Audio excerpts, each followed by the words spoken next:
Assalamualaikum warahmatullahi wabarakatuh. Bismillahirrahmanirrahim. Nahmaduka ya ghafuru ya syakuru. Mashalli wa sallim barik ala sayyidina maulana Muhammadin wa ala alihi wa sahbihi asma'in nama ba'du. Tapi monggo lah kita cerita-cerita Islam, cerita-cerita beragama yang rileks. Kita semua tadi seperti yang dikatakan Kadensus pernah disewani Mas Sufyan Sauri, juga beliau pernah ngaji. Sebetulnya dalam banyak hal-hal yang keseharian itu lebih prinsip ketimbang ide kita tentang hal-hal besar. Saya beri contoh, Allah itu Tuhan yang Maha Kuasa, yang menguasai alam raya ini. Kadang-kadang menjelaskan dirinya itu hanya alladzi at'amahum min ju'. Saya ini Tuhan yang memberi makan kamu saat Anda lapar, saat kalian lapar. Jadi untuk beriman kepada Tuhan yang Maha Esa, kepada Allah, kamu yakin yang memberi makan kamu itu Tuhan. Apapun kecewanya Anda terhadap tetangga, terhadap negara, terhadap mertua, terhadap istri, itu kecewa Anda tidak akan mati. Tapi kalau tidak makan itu mati. Sehingga Allah mensifati dirinya kadang pakai keseharian. Alladzi at'amahum min ju'. Tuhan itu siapa? Yang memberi makan kamu ketika lapar. Tapi kamu untuk syukur itu nunggu punya istri cantik, neriman, gampang diatur, membolehkan poligami. Terus 4 istri itu neriman semua, loyal semua. Itu sombong betul. Mau syukur saja kok repotnya seperti itu. Jadi mau syukur ya ada makanan dimakan. Itu. Kalau ngantuk ya tidur. Ayatnya wa min ayatihi manamukum billaili wan nahar. Maksud ayat Allah itu tidur. Nah keangkuhan-keangkuhan ini yang menjadikan kita itu jadi repot hidup. Wong untuk syukur kok nunggu tadi. Mertua baik, tetangga baik, istri baik. Apa saja di sekelilingnya harus baik. Nah keinginan berlebihan ini menjadikan kita lupa ada hal-hal yang paling kita butuhkan. Yaitu oksigen. Kita boleh nempat di buminya Allah. Alladzi ja'ala lakumul ardo firasya. Bumi kamu tempati enak. Coba kalau gempa. Apa artinya istri 4 cantik semua kalau pas digoyang apa? Gempa. Apa artinya kamu jabat? Entah apa saja jabatannya. Kalau bumi likuifaksi, habis kamu. Kiai meskipun dai kondang umatnya jutaan, kalau likuifaksi di panggung hancur. Tapi nikmat-nikmat yang disebut Allah seperti kita kaji keseharian. Alladzi ja'ala lakumul ardo mahda. Allah itu yang menjadikan bumi dalulan, yang mudah diinjak. Famshu fi mana biya, silahkan pakai jalan-jalan. Jadi saya termasuk benar-benar kiai Jawa. Kalau kerennya Kiai Nusantara atau Kiai Indonesia lah. Diajari bapak saya Kiai Haji Nur Salim, diajari Mbah Maimun. Itu Islam itu keseharian. Karena ketika Anda memilih hal-hal yang serius, itu tujuan utamanya nyari ridhonya Allah. Dan ridhonya Allah bisa kamu dapatkan sesuatu yang pasti benar. Misalnya dalam sebuah hadis Sahih Muslim disebutkan, Inna Allaha la yardo anil abdi idza akalal akla fayahmadahu alaiha. Au yasroba syarba fayahmadahu alaiha. Itu redaksinya inna itu sesungguhnya. Layardo juga pakai lam taukid, juga maknanya sesungguhnya. Sungguh-sungguh Allah sangat ridho ketika seorang hamba itu makan. Makan ketika sesuap nasi dia muji Allah, ketika minum seteguk nasi dia muji Allah. Itu kalau orang diridhoni Allah itu wali betul. Itu untuk jadi wali itu gampang, kamu makan ridho. Kamu ninjak buminya Allah ridho seneng. Kamu hidup keseharian aman seneng. Nah ini supaya sampean kita semua lah. Kita semua ngaji betapa panduan Rasulullah untuk menggapai ridho Allah itu banyak yang keseharian sekali. Saking kesehariannya banyak dalam hadis dan itu sahih.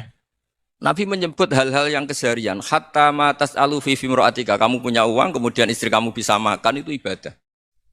Bahkan sebagian ibadah itu dicontohkan Nabi yang akhirnya diprotes sahabat. Yaitu wafi buti ahadikum sodakoh. Kamu menggauli istri kamu itu ya sodakoh. Sampai sahabat bilang yang benar ya Rasulullah. Ayati ahaduna syahwatahu wa huwa lahu ajrun. Masa urusan biologis, urusan syahwat kemudian dia dapat pahala. Nabi menjawab, alai salawadu'aha fi haramin akana alaihi wisrun. Bagaimana kalau dia meletakkan ke yang tidak benar itu kan dosa. Nah, hal-hal seperti ini yang saya ingin teman-teman semua lah, semua. Saya juga agak ingin ngaji demi Anda juga agak ingin. Itu dosa sekali ngaji kok pesanan kelompok tertentu itu enggak boleh. Islam itu untuk semua. Jadi Ya cuma karena di depan saya jenengan ya seakan-akan jenengan korbannya. Itu ada ilmunya dalam usul fikih itu. Jadi orang itu harus ngaji usul fikih.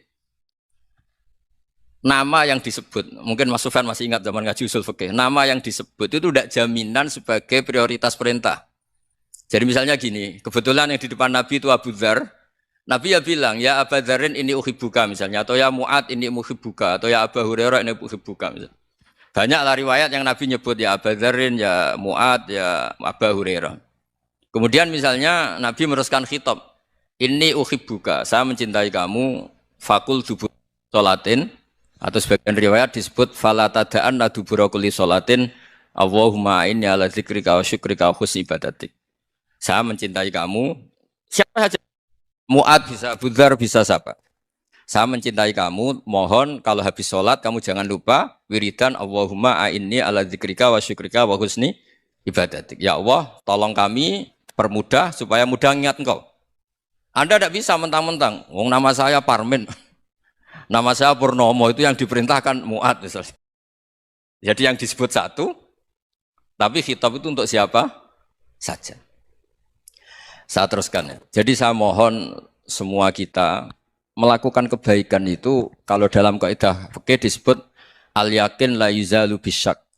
Banyak kebaikan yang kebenarannya itu 100%. Tidak punya efek samping ke pihak lain, ke kelompok lain, ke komunitas lain.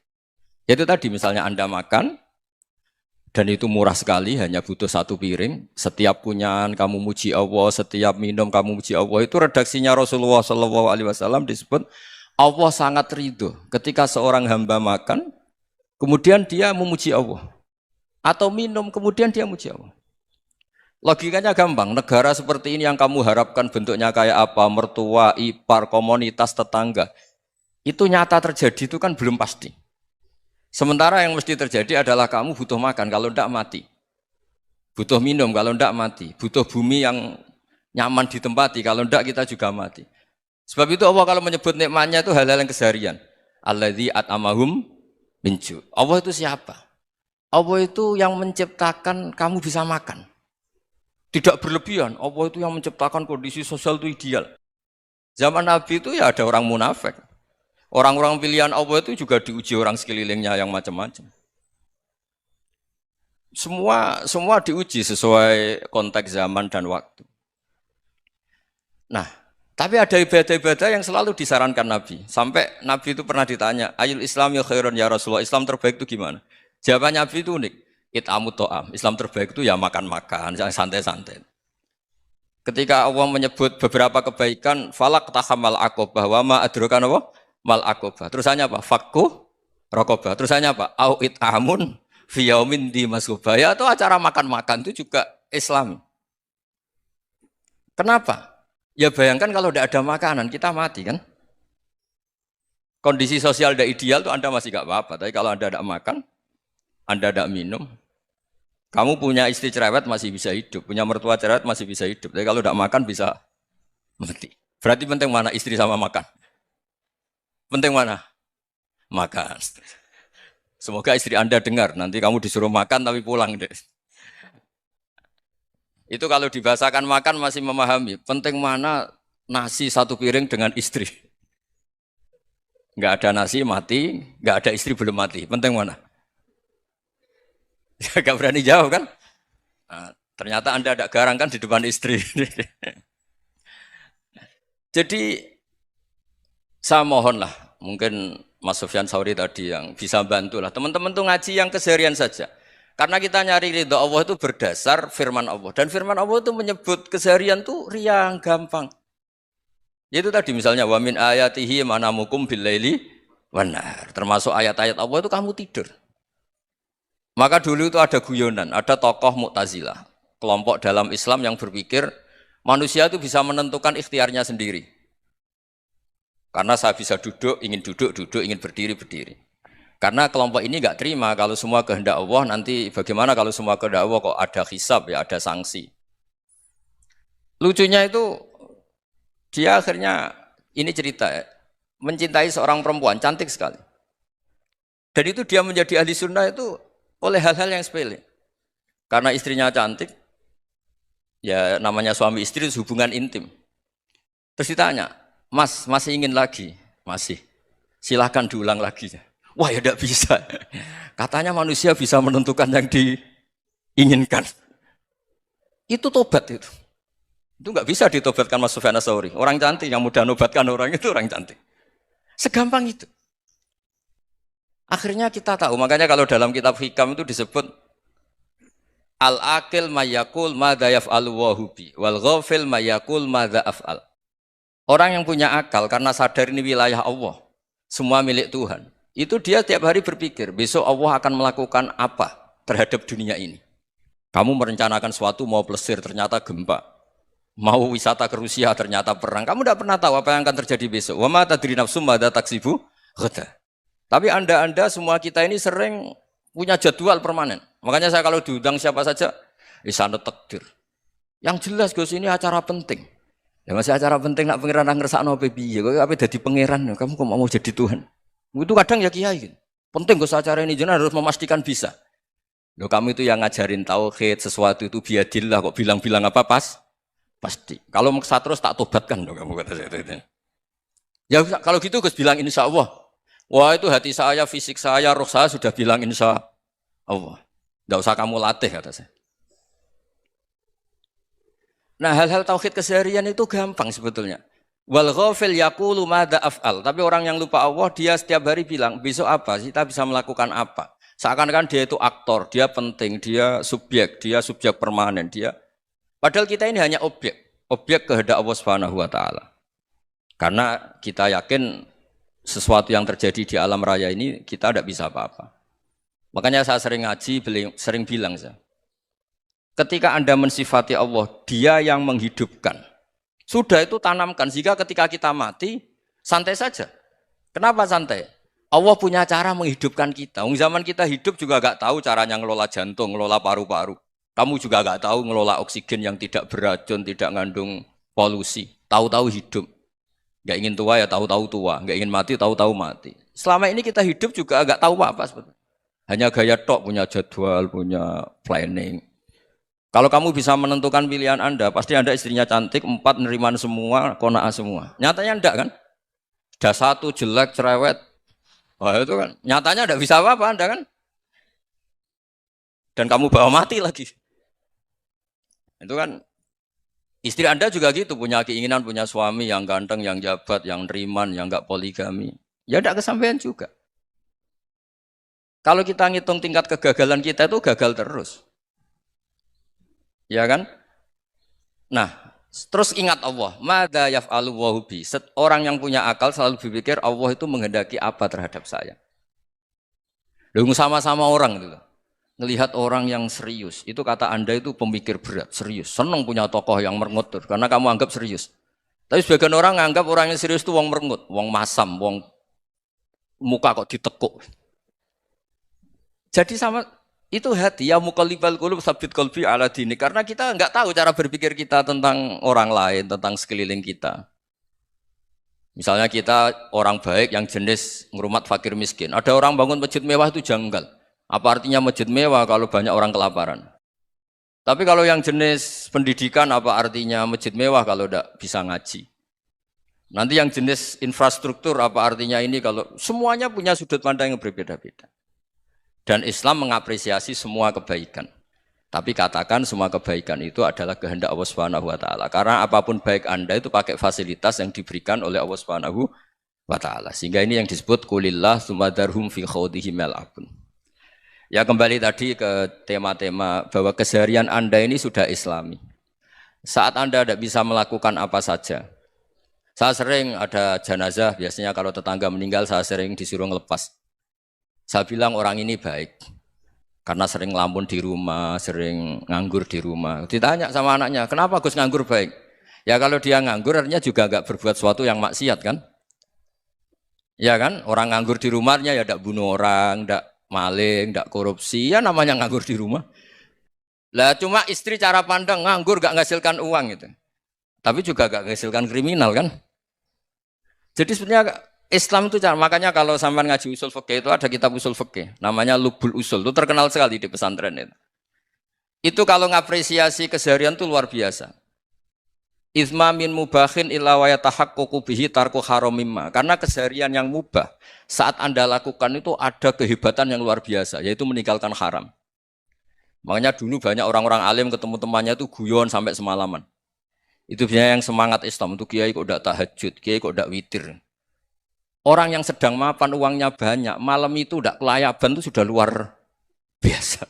Melawan nafsu supaya tidak maksiat itu sudah luar biasa, supaya lupa guyon sama temannya semalaman sampai subuh. Gejolok-gejolokan ngenang zaman miskin, zaman kuliah nggak jelas, zaman apa. Melihatnya jangan tarkut tahajud. Seperti ini meninggalkan tahajud, tapi meninggalnya ini talkul muharramat. Jadi kayak apa hebatnya? Sehingga Imam Ghazali punya riwayat yang agak unik. Hatta takuna ibadatu akhiri hadil ummah iku an-naum. Sehingga suatu saat ibadah terbaik umat ini itu tidur. Itu kan riwayat kontroversi. Ketika Imam Ghazali ditanya, kenapa iya? Kenapa kamu mulai keluar dari rumah itu sudah banyak maksiat? Melihat perempuan yang enggak mahram, melihat fenomena. Tapi kalau kamu tidur itu enggak melihat apa-apa. Tapi juga kamu jangan nganggap tidur itu ibadah betul. Saatnya melakukan fardu ain malah masih tidur. Tapi itu sudut pandang yang menjadikan kita Islam itu gampang. Jadi saat Anda tidak bisa aktivitas apa-apa, misalnya ada beberapa orang yang lumpuh. Lumpuh itu memang nggak bisa Jumatan, nggak bisa ibadah, tapi dia juga nggak bisa maksiat. Tidur itu memang Anda saat itu tidak bisa tahajud, tidak bisa witir, tapi saat itu ada zina, ada maling, tidak gosipkan orang, tidak bully orang, tidak menanamkan kebencian, tidak hasud. Sehingga tidur menurut Allah Ta'ala wa min ayatihi manamukum billaili apa? Wan-nahar. Karena di tidur itu selain ada unsur istirahat, jaga kestamina, juga ada unsur meninggalkan beberapa keburukan. Nah saya mohon ibadah yang keseharian ini kita jaga. Supaya kita semua baca ayat itu fasih. Fasih itu tertanam di hati. Allah itu siapa? Alladzi at'amahum min ju'i wa amanahum min khauf. Dan Allah kalau cerita di Quran itu anna sababnal ma'a sabba tsumma syaqqaqnal ardha wa syaqqa fa ambatna fiha habba wa inaba wa qadba wa zaituna wa nakhla wa hada'iqa hulba. Kamu tahu saya ini siapa kata Allah? Saya ini adalah Tuhan yang menurunkan air, kemudian ada tanaman banyak. Habba wa inaba wa qadba, ada zaitun, ada tin, kalau orang Jawa mungkin ada tela, ada padi, ada mangga, ada pisang. Sudah. Wa inaba wa zaituna wa nakhla wa hada'iqa hulba, ada perkebunan yang lebat. Tujuannya apa? Mata Allahkum, silahkan kamu pakai, kamu nikmati. Tapi karena kadang kita ini punya ide-ide besar. Tadi untuk syukur saja nunggu punya istri riman, rumah baik, tetangga baik, komunitas baik, semuanya baik baru syukur. Lama-lama nanti ada di surga, syukurnya nunggu surga paling kelas A. Itu sudah ada yang menghuni Rasulullah, kamu nggak boleh di situ. Masa untuk syukur saja? Repotnya Masya Allah. Jadi mohonlah Quran yang kalau Anda hafalkan juz sama itu kan ada ayat-ayat yang kayak tadi. Ya, fal yang dzuril insanu ila ta'ami. Coba lihat apa yang kamu makan ya, dari mana? Dan untuk mempertahankan hidup kamu keseharian. Jadi jangan kira ibadah itu harus membentuk komunitas yang versi Anda. Ibadah itu harus yang hal yang mulu-mulu. Kesehariannya Anda alami. Loh ini saya tidak bikin-bikin. Saya ngaji bukan karena berdasar pesanan. Itu ayat yang saya baca kan betul ada ayatnya kan. Fal yang dzuril insanu ila ta'ami. Anna sababnal ma'a sabba. Thumma syaqqaqnal arda syaqqa. Fa ambasna fiha habba wa inaba wa qadba wa zaituna wa nakhla wa hada'iqa khulba. Terusannya apa? Mata'al lakum, silakan kamu nikmati. Mata itu silakan kamu nikmati. Ya kayak sampean dikasih hidangan ya makan. Ya sudah makan. Habis makan ya minum. Habis itu ngantuk ya tidur. Ya sudah normal-normal saja. Kayak apa indahnya Islam. Tapi Anda mencari Islam yang gimana lagi? Nah itu yang diajarkan guru-guru kita, diajarkan sanad kita sampai Wali Songo, sampai Rasulullah SAW. Bahwa pada akhirnya ada jihad, ada perang. Itu dulu memang perang, bukan membunuh. Beda. Dulu kita dijajah Belanda ya perang, dan itu normal karena kita dijajah. Jadi ketika orang lain ingin baik sama kita, wa in ahadum minal musyrikin astajaroka ya fa'jirhu hatta yasma'a kalam Allah. Kalau mereka ingin baik ya kita baik. Makanya ada istilah mustakman, mu'ahad. Kalau mereka ingin damai, berdampingan dengan kemajmukan ya itu yang lebih baik. Karena memang Islam menghormati proses perdamaian. Wa in janahu napa lisalmi ya fajnah lah. Kalau ingin damai ya kita harus damai. Jadi andai kan dulu Belanda datang ke Indonesia kok minta besanan gitu. Ya mungkin kita juga seneng karena memperbaiki hidung kan kalau minta besanan gitu. Nah tapi wong jajah dulu itu kan masalah kan? Apa? Masalah kan? Jadi saya mohon ya, jadi apa ya? Saya tadi minta sama Bapak Kadensus kemarin juga pernah main ke saya. Jangan sering ketemu saya ini sudah uzlah, saya ini sudah mau daftar jadi resi. Saya itu kemarin di muktamar juga agak datang, acara di Jogja juga sudah. Karena memang keluarga saya dulu itu bahasa ya, bapaknya bapak saya itu gak keluar rumah itu puluhan tahun. Memang punya adat uzlah. Ya makanya ngaji saya ngaji aja yang gampang-gampang aja, yang nggak orderan, nggak pesenan ngaji aja dulu yang gampang. Saya ikhlas, yakin betul saya ikhlas. Ikhlas itu menurut saya itu roh. Orang nggak ikhlas itu menurut saya itu orang aneh. Ikhlas itu gampang, sudah saya bilang. Kalau kamu yakin ilmu itu milik Allah, ngasihkan juga ikhlas itu milik Allah. Apa sih yang kamu punyai sehingga kamu tidak ikhlas? Uang milik Allah, energi kita milik Allah, bumi milik Allah. Kemudian kamu merasa memiliki. Merasa memiliki itu kalau dalam ilmu tasawuf sudah kesalahan kan. Bagaimana Anda punya? Coba tahu-tahu tanah itu kok milik Anda. Karena saya beli, saya beli dari orang, dari Zaid. Padahal yang asli punya itu Allah. Apa benar kamu pernah beli sama Allah? Zaid ini pemilik nisbi, pemilik yang enggak sebenarnya kan. Ya enggak? Yang benar-benar pemilik itu Allah. Kok kamu ngerasa itu bumi kamu itu atas nama apa? Coba. Milik kan harus beli atau dikasih. Tidak semua kan? Nah, makanya terus famshu fi manakibiha dan Allah menyebutnya, sudah saya ini yang menciptakan bumi. Waladzi ja'ala lakumul arda dalulan. Dan Allah menyebutnya sederhana, famshu fi manakibiha, silakan jalan-jalan. Terusannya apa? Wa kulu mirizki, silakan makan-makan. Jadi Islam itu yes. Ya, makanya kiai-kiai itu ada acara makan, sampai ada guyonan fikuli makanin makan di setiap tempat ya makan. Nggih ngoten guys, pokoknya sing gampang-gampang mawon nggih. Nggih Mas Sufyan nggih sing gampang-gampang mawon nggih. Assalamualaikum warahmatullahi wabarakatuh.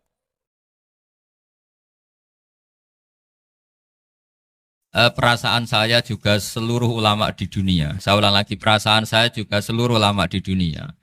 Bahwa Islam masuk itu macam-macam sebabnya. Dulu kita tahu, kita sebagai warga Indonesia, Islam masuk itu ya dibawa orang yang agak kedonyan, ya kayak jenengan lah kira-kira gitu. Ya kayak mbak-mbak ini, ya agak-agak mata duitan gitu. Karena kita tahu rata-rata ahli sejarah mengatakan Islam di Indonesia dibawa kiai apa pedagang. Pedagang tuh nyari uang, apa nyari dakwah kira-kira. Ya semoga Anda mirip-mirip seperti itu. Ya jadi nyari uang karena ada nurani Islam sehingga tetap saja membawa Islam. Saya tidak tahu Islam Anda ala apa, tidak tahu. Pokoknya mau ngaji ya berarti Islam ala ahli sunnah apa? Wal jamaah. Jadi ini penting saya utarakan bahwa Islam itu agama yang mudah difahami sehingga dibawa pedagang saja ya kasil gitu. Dibawa orang yang kedonyan gak jenengan juga kasil gitu. Dibawa orang baik ya kasil, dibawa orang broken juga kasil. Ini penting saya utarakan karena saya ngaji di mana-mana bilang ciri utama kebenaran absolut adalah kebenaran yang bahkan orang nggak benar saja bisa bawa. Tapi bukan berarti saya dukung Anda tidak benar, kan sudah tidak benar dulu sebelum kenal saya. Tapi nggak apa-apa, nggak benarnya umat Islam insya Allah dimaafkan sama Allah Subhanahu. Ya asal tobat maksudnya. Nggak, ini saya beri satu konstruksi pikiran yang saya sering utarakan di ngaji saya. Sampai sekarang saya coba saat tes ini kan di kampus ya, di apa bacanya ini Kim University yang global leader apa in the world itu. Ini keren lah. Jadi acara ilmiah kita ditakdir di gedung apa? Kampus, gedung universitas di begini. Kalau 1 ditambah 1 2 itu namanya hakikat. Ciri utama hakikat adalah siapapun akan menerima. Saya sekarang tanya sama Anda, kira-kira 1 tambah 1 2 itu musuh Anda pun mengatakan 2 apa tidak? Ya. Pekerja Korea ya bilang 2, Rektor Al-Azhar juga bilang 2. Kamu yang sekarang sedang mungkin sebagian broken sama istri juga bilang 2. Istri kamu yang mangkal sama kamu juga bilang dua. Yang cemburu ya bilang dua, yang dicemburuin juga bilang dua. Karena begitu mudah kebenaran absolut diterima oleh siapa saja. Begitu juga eksistensi Allah sebagai Tuhan. Itu mudah diterima oleh siapa saja. Sehingga pembawanya tidak perlu seorang kiai atau gus atau mubalek atau ketua muin, tidak. Cukup karyawan pekerja Korea. Karena kebenaran absolut itu kebenaran yang mutlak. Siapa saja yang waras pasti ngakui. Kira-kira orang yang berpikir sehat pasti berpikir begini, ini yang diajarkan Quran. Bumi ini kadung wujud. Sudah wujud kadung wujud, punya eksistensi. Mungkin enggak sesuatu yang wujud kemudian disebabkan oleh sesuatu yang nihilisme, yang tidak ada. Mungkin enggak? Enggak mungkin. Yang namanya penyebab itu harus sesuatu yang wujud. Di mana-mana penyebab itu harus punya eksistensi. Karena langit dan bumi ini kadung wujud, pasti penyebabnya adalah wujud. Karena wujud penyebab harus bersifat super. Lah bersifat super ini oleh ulama dikatakan wajibil wujud. Itu akal siapa saja akan nerima. Cuma kemudian setelah nerima itu orang macam-macam cara berpikir. Mungkin orang Jawa dulu bilang itu Sahyang Widi. Kalau orang sini mungkin bilang apa itu? Dewa atau apa ya? Enggak tahu saya itu. Karena itu yang teman sampean, enggak teman saya itu. Tapi yang jelas begini, ini konstruksi ini harus kita jaga. Nanti saya bacakan teks hadisnya. Kebenaran sejati ciri utamanya adalah ada absolutisme, ada kebenaran mutlak. Ciri utama kebenaran mutlak adalah diakui bahkan oleh siapa saja, termasuk oleh orang fasik. Orang fasik itu orang nggak benar. Misalnya ada imam masjid besar Istiqlal, ditanya 1 tambah 1 bilang apa? 2. Nanti kira-kira yang lonte juga bilang apa? 2. KPK juga bilang koruptornya yang ditangkap 2. Nah, eksistensi Allah sebagai Tuhan ini kebenaran yang absolut. Maka agama ini juga boleh diterima oleh siapa saja, termasuk oleh orang fasik, orang nggak jelas. Ini penting saya utarakan karena sekarang marak kelompok yang mengatakan orang Islam kalau zina menjadi tidak muslim, orang Islam kalau korupsi menjadi tidak muslim. Salah sedikit tahlilan jadi kafir, percaya wasilah jadi itu tidak benar seperti itu. Karena kebenaran eksistensi itu kebenaran yang nggak bisa diganggu gugat. Seperti Anda ini kan warga Indonesia. KPK ya warga Indonesia, koruptornya juga warga. Apa setelah dia korupsi lalu tidak warga Indonesia? Tetap warga. Orang yang meyakini kalimat tauhid setelah dia salah, apa terus tidak ya tauhid? Kan tetap ya? Maka dia tetap Ini penting saya utarakan. Kalau seorang warga Indonesia yang koruptor, yang macam-macam saja tetap warga Indonesia, padahal banyak kesalahan. Karena status warga Indonesia adalah status yang permanen. Begitu juga status Muslim adalah permanen bagi siapa saja yang melafadzkan La ilaha illallah Muhammadur Rasulullah. Kita tidak bisa mengkafir-kafir mereka. Itu juga yang sering dipesankan dan jadi ciri khas ulama ahli sunnah wal jamaah, tidak mengkafirkan orang Islam meskipun melakukan dosa besar. Soal dia salah nanti masuk neraka ya silakan saja, saya ada ikut, paham ya? Sampai bisa mencoba. Tapi tetap saja dia muslim. Analoginya tadi. Analoginya gampang sekali tadi. Orang Indonesia yang salah itu tidak akan merubah statusnya sebagai warga Indonesia. Karena ya memang dia berstatus warga Indonesia. Orang Islam yang sudah melafadzkan syahadat maka menjadi muslim. Saya di mana-mana berkampanye, berfatwa. Orang kafir yang 70 tahun kafir, sekali melafadzkan kalimat tauhid, itu menjadi muslim apa tetap kafir? Muslim. Masa kita yang Islam terus, yang kalimat tahlil la ilaha illallah, kemudian menjadi kafir karena kalimat itu? Itu faham aneh apa aneh? Wong yang kafir saja menjadi muslim karena kalimat tauhid, yang Islam menjadi kafir juga karena kalimat. Ini ngajak apa-apaan? Ya ngajak goblok-goblokan, kira-kira kan gitu.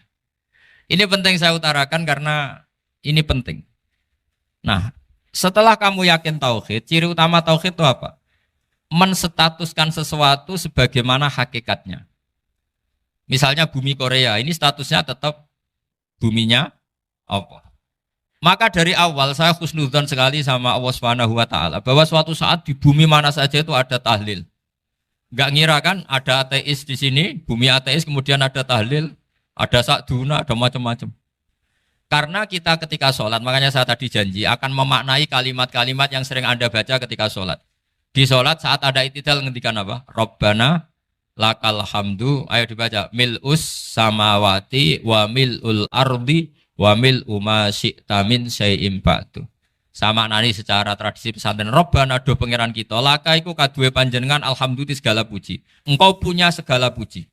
Mil'us samawati, yang pujian itu memenuhi langit. Tentu langit itu penuh dengan pujian. Semua malaikat bertasbih, bertahmid. Karena malaikat tidak ada yang kerja di pabrik, itu tasbih terus gitu. Nggak ada yang nyari uang, nggak ada yang cari won ya. Apa won ya kalau bahasa? Kalau di sini nggak kiainya aja nyari uang. Terusannya apa? Wamilul ardi, dan pujian itu memenuhi bumi. Korea termasuk bumi Allah apa enggak? Jadi saya sudah menduga suatu saat Korea itu ya penuh dengan pujian. Dan ini betul. Siapa yang ngira kalau di bumi Korea ada yang hafal lagu Sakduna itu? Itu lagu kesayangan guru kita semua, Kiai Haji Maimun Zubair. Gak ada yang ngira. Siapa yang ngira kalau di sini ada ngaji seperti ini?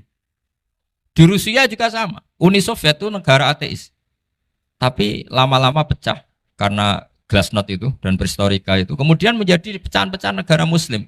Ada Uzbekistan, Tajikistan, Ceknya, semuanya menjadi negara apa?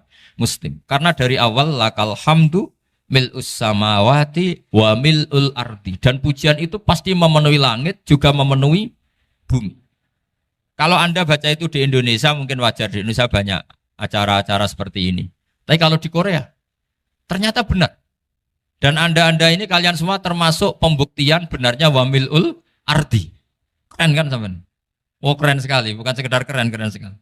Makanya saya jarang diundang pengajian mau, tapi diundang di Korea mau. Tapi saya ada niat datang undangan, memang saya ingin datang. Jadi, ya karena itu.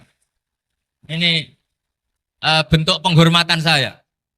Bentuk penghormatan saya bahwa pada akhirnya benar-benar lakal hamdu mil'us samawati wa mil'ul ardi. Jadi Anda tidak perlu pesimis, dulu Indonesia juga seperti itu. Banyak Buddha, Hindu, semacam ateisme. Kemudian berkatnya para ulama sekarang jadi negara yang mayoritas Muslim. Korea, barokahnya orang-orang kedonyan seperti ini banyak Islam itu. Enggak apa-apa. Karena sebagian agama Islam, sebagian sejarah ditulis di bawah pedagang-pedagang Gujarat. Kira-kira orang Gujarat ke Indonesia dulu yang namanya pedagang cari apa? Uang. Tapi namanya orang Islam, hatinya tetap adanya tauhid. Nyari uang ya tetap sambil dakwah. Kalau yang ke Korea langsung kiai mungkin tidak seramai ini Islam. Karena kalau kiai datang langsung dicurigai jadi misionaris. Jadi ribet malah.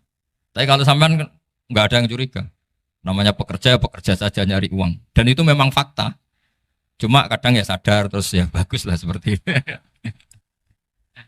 Nggak apa-apa. Maksud saya ini saya memberi support, memberi tasjek bahwa Allah itu luar biasa. Jadi kalau ingin menyebarkan agamanya macam-macam. Kadang kiai tidak bisa mengislamkan orang, itu anak-anak mahasiswa pacaran, itu banyak yang pacarnya itu masuk Islam. Tapi sampean jangan bilang pacaran halal, ya tidak pernah halal. Tapi Allah kalau menghendaki memberi hidayah itu jalannya macam-macam. Ada yang lewat kerja, coba yang bayangkan ada tahlilan di Korea itu semua kiai tidak pernah bayangkan. Tapi setelah banyak pekerja di sini, kemudian mereka insaf atau sedang insaf, tidak tahu ini. Sampai kapan insafnya juga tidak tahu. Tapi yang jelas ini hebat. Ini apa? Hebat. Tahu-tahu ya seperti ini. Makanya iman saja Rabbana lakal hamdu mil'us samawati wa mil'ul ardi. Masih ditambahi wa mil'u ma syi'ta min syai'im ba'du. Karena Allah itu zat yang tidak terperikan, zat yang tidak terbatasi. Maka pujian di langit dan bumi ini masih kurang. Masih ada apa saja yang nanti akan dipenuhi oleh pujian kepada Allah Subhanahu wa ta'ala. Wa mil'u ma syi'ta min syai'im ba'du. Dan pujian kepada Engkau ya Allah akan memenuhi semua ruangan yang Engkau kehendaki. Mungkin suatu saat negara-negara yang sekarang yang paling minim Islam itu di Amerika Selatan. Kayak di Argentina dan sebagainya. Itu nanti suatu saat nanti suatu saat juga penuh dengan pujian karena tetap Rabbana lakal hamdu mil'us samawati wa mil'ul ardi wa mil'u ma syi'ta min syai'in ba'd.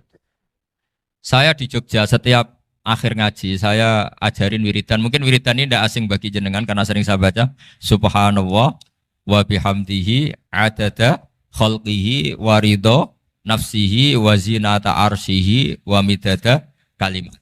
Bahwa kita memuji Allah itu adada khalqi sesuai jumlah makhluk Allah. Semua makhluk Allah meskipun kelihatannya mengecewakan, ini semuanya memuji sama Allah Subhanahu wa taala. Meskipun kadang kita kecewa, kadang kita tidak cocok. Coba barokahnya Anda ini agak-agak kecewa gitu dengan Indonesia karena nggak menyediakan lapangan kerja untuk Anda. Tapi ya nggak kecewa-kecewa amat ya, agak-agak saja. Karena Anda tetap semua mencintai Indonesia. Gara-gara agak-agak kecewa cari negara lain. Akhirnya di Korea, ada yang di Jerman, ada di Inggris. Tapi bawaan pernah ngaji di musola, Islam ini ke bawah. Sehingga karena Islam ini ke bawah, tahu-tahu ada komunitas yang memikirkan Islam. Umumnya orang mikir Islam itu ya bikin masjid. Kalau di Korea unik, nyewa apa? Nyewa gedung untuk masjid. Itu kalau diceritakan di Indonesia aneh. Ini masjid sewaan. Masjid. Tapi kalau di sini lazim karena kalau beli mahal ya cukup sewa. Saya tidak tahu kalau dalam terminologi agama tempat Anda sujud ini nanti jadi saksi di akhirat. Itu yang permanen apa yang sewaan tidak tahu. Jadi nanti bumi ini tanya, ya saya ya Allah pernah dipakai sujud, tapi setelah 1 tahun nggak kuat menambah lagi.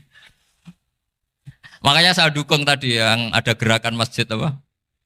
Sebenarnya permanen nggak permanen itu tetap bagus, ada usah memaksakan. Yang jelas saya sudah ikut nyumbang lelang tadi, dan saya berharap uang itu benar-benar untuk masjid. Kalau untuk takmirnya juga nggak apa-apa, yang penting untuk menghidupi masjid. Saya juga termasuk kiai yang nggak suka kalau hukum itu terlalu fanatik. Misalnya uang ini untuk masjid, kemudian imamnya diterlantarkan. Karena alasannya ini untuk masjid. Imam kan tidak masjid. Nah ini kalau imamnya nggak diservis, kemudian mutung terus pulang ke Indonesia. Ini jadi masalah. Tapi saya juga nggak suka kalau ada negara gitu. Betul-betul saya tidak suka. Yang imamnya itu terlalu diservis. Ini buruk sekali kan. Pernah ada anekdot, ini anekdot tapi nyata. Ada negara yang sangat sehat, Islamnya sangat sehat.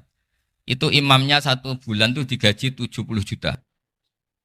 Kira-kira 70 juta dibagi 1 hari berapa? 5 sholat ya? 5 kali 30 berapa? Kira-kira saja. 150. Berarti per sholat dapat berapa ya? Kira-kira. Kan biasa potong gaji kalau... berapa kira-kira?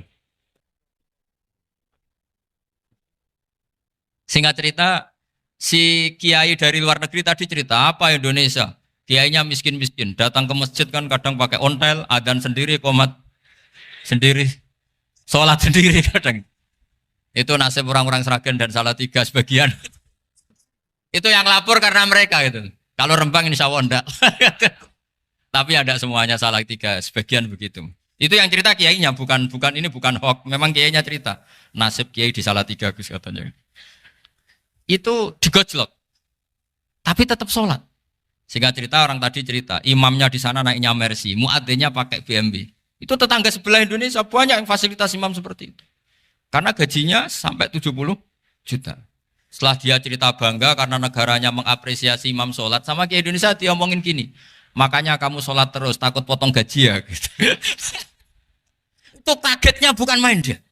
Dikira itu satu sifat kelebihan negaranya, ternyata buruk sekali karena imam sholat karena takut potongan gaji. Akhirnya ke Indonesia bangga, alhamdulillah kita sholat tanpa gaji. Dan tetap sholat. Keren mana yang digaji sama Anda? Ini yang di atas ini banyak calon imam. Tidak keren mana imam yang digaji sama Anda? Keren yang enggak. Tapi kalau pertanyaannya dibalik, keren mana jamaah yang peduli imamnya sama yang enggak peduli? Jadi jawabannya harus tetap seperti itu. Imamnya keren yang ikhlas. Tapi jamaahnya keren yang peduli imamnya. Jelas ini ya fatwa saya ya. Gimana? Imamnya baik yang ikhlas. Tapi jamaahnya baik yang peduli nasibnya. Tapi sekali imam dari awal enggak ikhlas itu harus di PHK. Itu bahaya bagi agama kalau awalnya sudah ada ikhlas. Karena nanti setelah habis subuh terus dihitung. Wong setahu saya sholat terus kok kenapa gajinya tinggal segini? Ya, setahu saya sholat terus kok gajinya tinggal segini. Terus nanti takmirnya bilang, kemarin duhur Pak Yai tidak ngimamin. Kemarin asar tidak ngimamin. Terus dihitung. Bisa enggak agama akan berjalan seperti itu? Enggak kan? Ya makanya pertanyaannya tadi, suka atau punya imam ikhlas? Suka. Tapi imamnya juga suka kalau jamaahnya peduli. Ini penting. Jadi saya mensupport Anda, mensupport kalian semua bahwa agama ini akan diurus oleh Allah Subhanahu wa taala. Makanya Sayyidina Umar radhiyallahu anhu kalau disuruh mikir agama itu tidak mau. Enggak mau betul.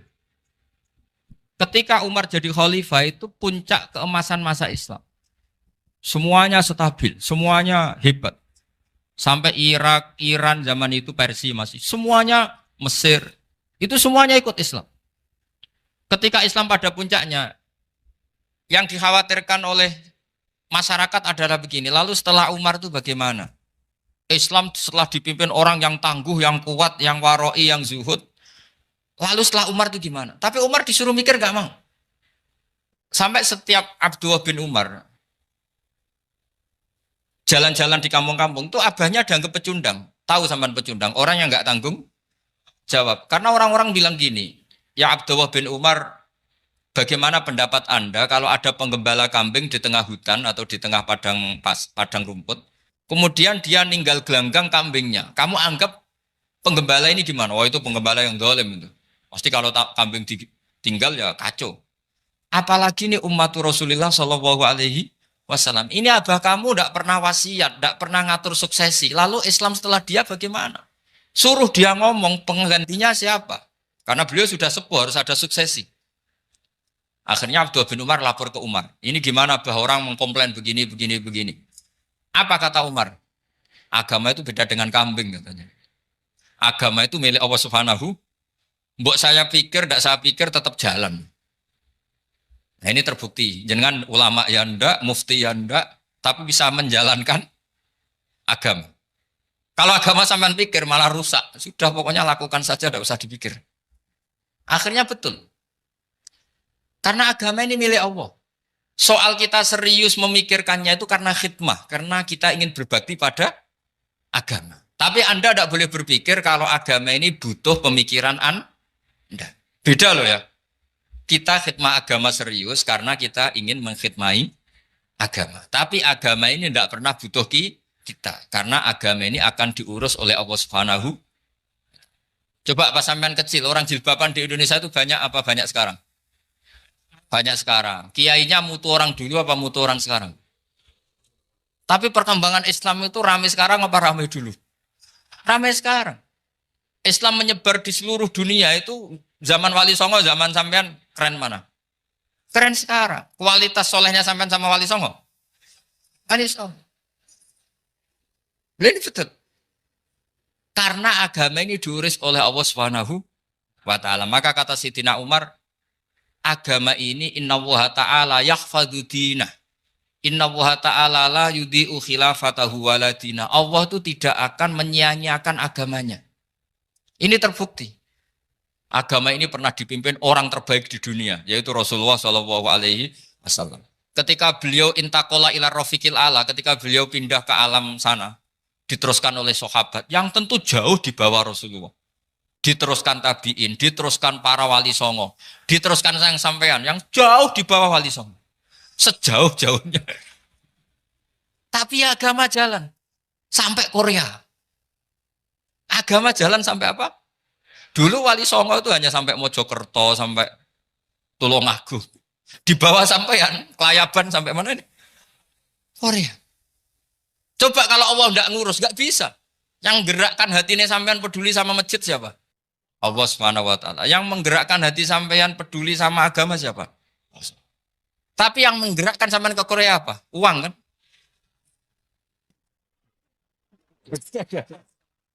Enggak, enggak apa-apa, jujur saja, jujur ya, santai aja. Ini bagian dari keramatnya jenengan. Niatnya agak bener tapi dibenerin Allah di sini. Dari awal niatnya kan uang, uang, uang gitu. Tapi setelah di Korea dibenerin Allah. Mbok ingat agama gitu. Keren kan? Makanya yang syukur sama Allah Subhanahu wa taala. Yang bisa hanya Allah taala. Makanya dalam dunia kiai selalu baca apa? Alhamdulillah alladzi hadana li hadza wa ma kunna linahtadiya laula an hadana Allah. Alhamdulillah kita diberi hidayat seperti ini. Kalau tidak Allah tidak bisa. Sudah mata duitan, kadang istri ngomel, mertua tidak percaya. Sudah setengah-setengah broken gini di saya tahu sampai ke Korea itu karena broken pas saking sayangnya keluarga. Potensinya hanya dua. Dibela-belain kerja demi keluarga atau agak broken maka ke sini. Tapi apapun potensi itu tetap baik. Itu takdir sudah, itu takdir tidak usah dibicarakan. Semua itu apa? Karena orang kalau sedang rukun ya tidak mau tukaran, kalau sedang tukaran ya tidak mau rukun. Itu sudah semuanya takdir. Kata bapak saya dulu kalau ada orang mau jualan tanah, Pak Yai tanah saya mau saya jual. Ini gimana padahal ini tanah warisan. Kata bapak, nak waya adol ya adol. Memang ini saatnya jual ya jual saja. Nanti kalau kaya saatnya beli ya beli saja. Karena kalau sudah saatnya jual mau beli ya nggak mungkin kan. Mau memang saatnya jual. Kalau sudah kaya kan nggak mungkin jual tanah. Saatnya beli. Maka semoga masalah di keluarga sampean ya masalah musiman. Maksudnya yang tukarannya ini musiman. Yang rukunnya permanen. Jangan tukarannya permanen, rukunnya musiman. Setelah melihat yang lebih cantik, katut babon, nggak tahu saya nggak tahu. Nah ini semoga katut masjid ini bagian dari kafaroh sampean itu. Jadi kafaroh kesalahan-kesalahan di sampean. Ini penting saya utarakan karena agama itu beda. Agama ini diurus oleh Allah Subhanahu. Jadi kita mengerahkan pemikiran itu bukan karena kita akan menyelamatkan agama ini, tidak. Agama ini diselamatkan oleh Allah Subhanahu wa taala. Coba kayak apa Uni Soviet kuatnya itu. Mengkooptasi supaya orang semuanya ateis, semuanya komunis. Itu 100 tahun Uni Soviet begitu. Tapi orang-orang Uzbek, Ceknya, Tajikistan tetap mengajari anak-anaknya tauhid. Itu ada yang cerita itu sampai mengajarkan tauhid itu di bawah tanah, di basement. Tapi Allah menghendaki Rusia itu Uni Soviet jatuh. Ketika jatuh, negara-negara ini langsung menjadi negara Islam, yaitu Uzbek, Tajikistan, Ceknya. Mungkin nggak mereka langsung menjadi negara Islam, andai kan saat menjadi Uni Soviet benar-benar menjadi ateis. Nggak mungkin kan? Karena saat dikooptasi Uni Soviet, akidah mereka tetap tauhid. Cuma nggak berani muncul. Artinya apa? Uni Soviet nggak bisa menghabisi Islam. Kurang kerennya Uni Soviet zaman itu. Bisa nggak menghabisi Islam? Nggak bisa. Donald Trump dulu termasuk Islamfobia. Tapi setelah dia anti-Islam, malah orang Amerika demo supaya memperhatikan Islam. Nggak bisa. Makanya Korea pun tidak bisa menghabisi Islam. Kalau sampean menghabisi Islam sendiri bisa.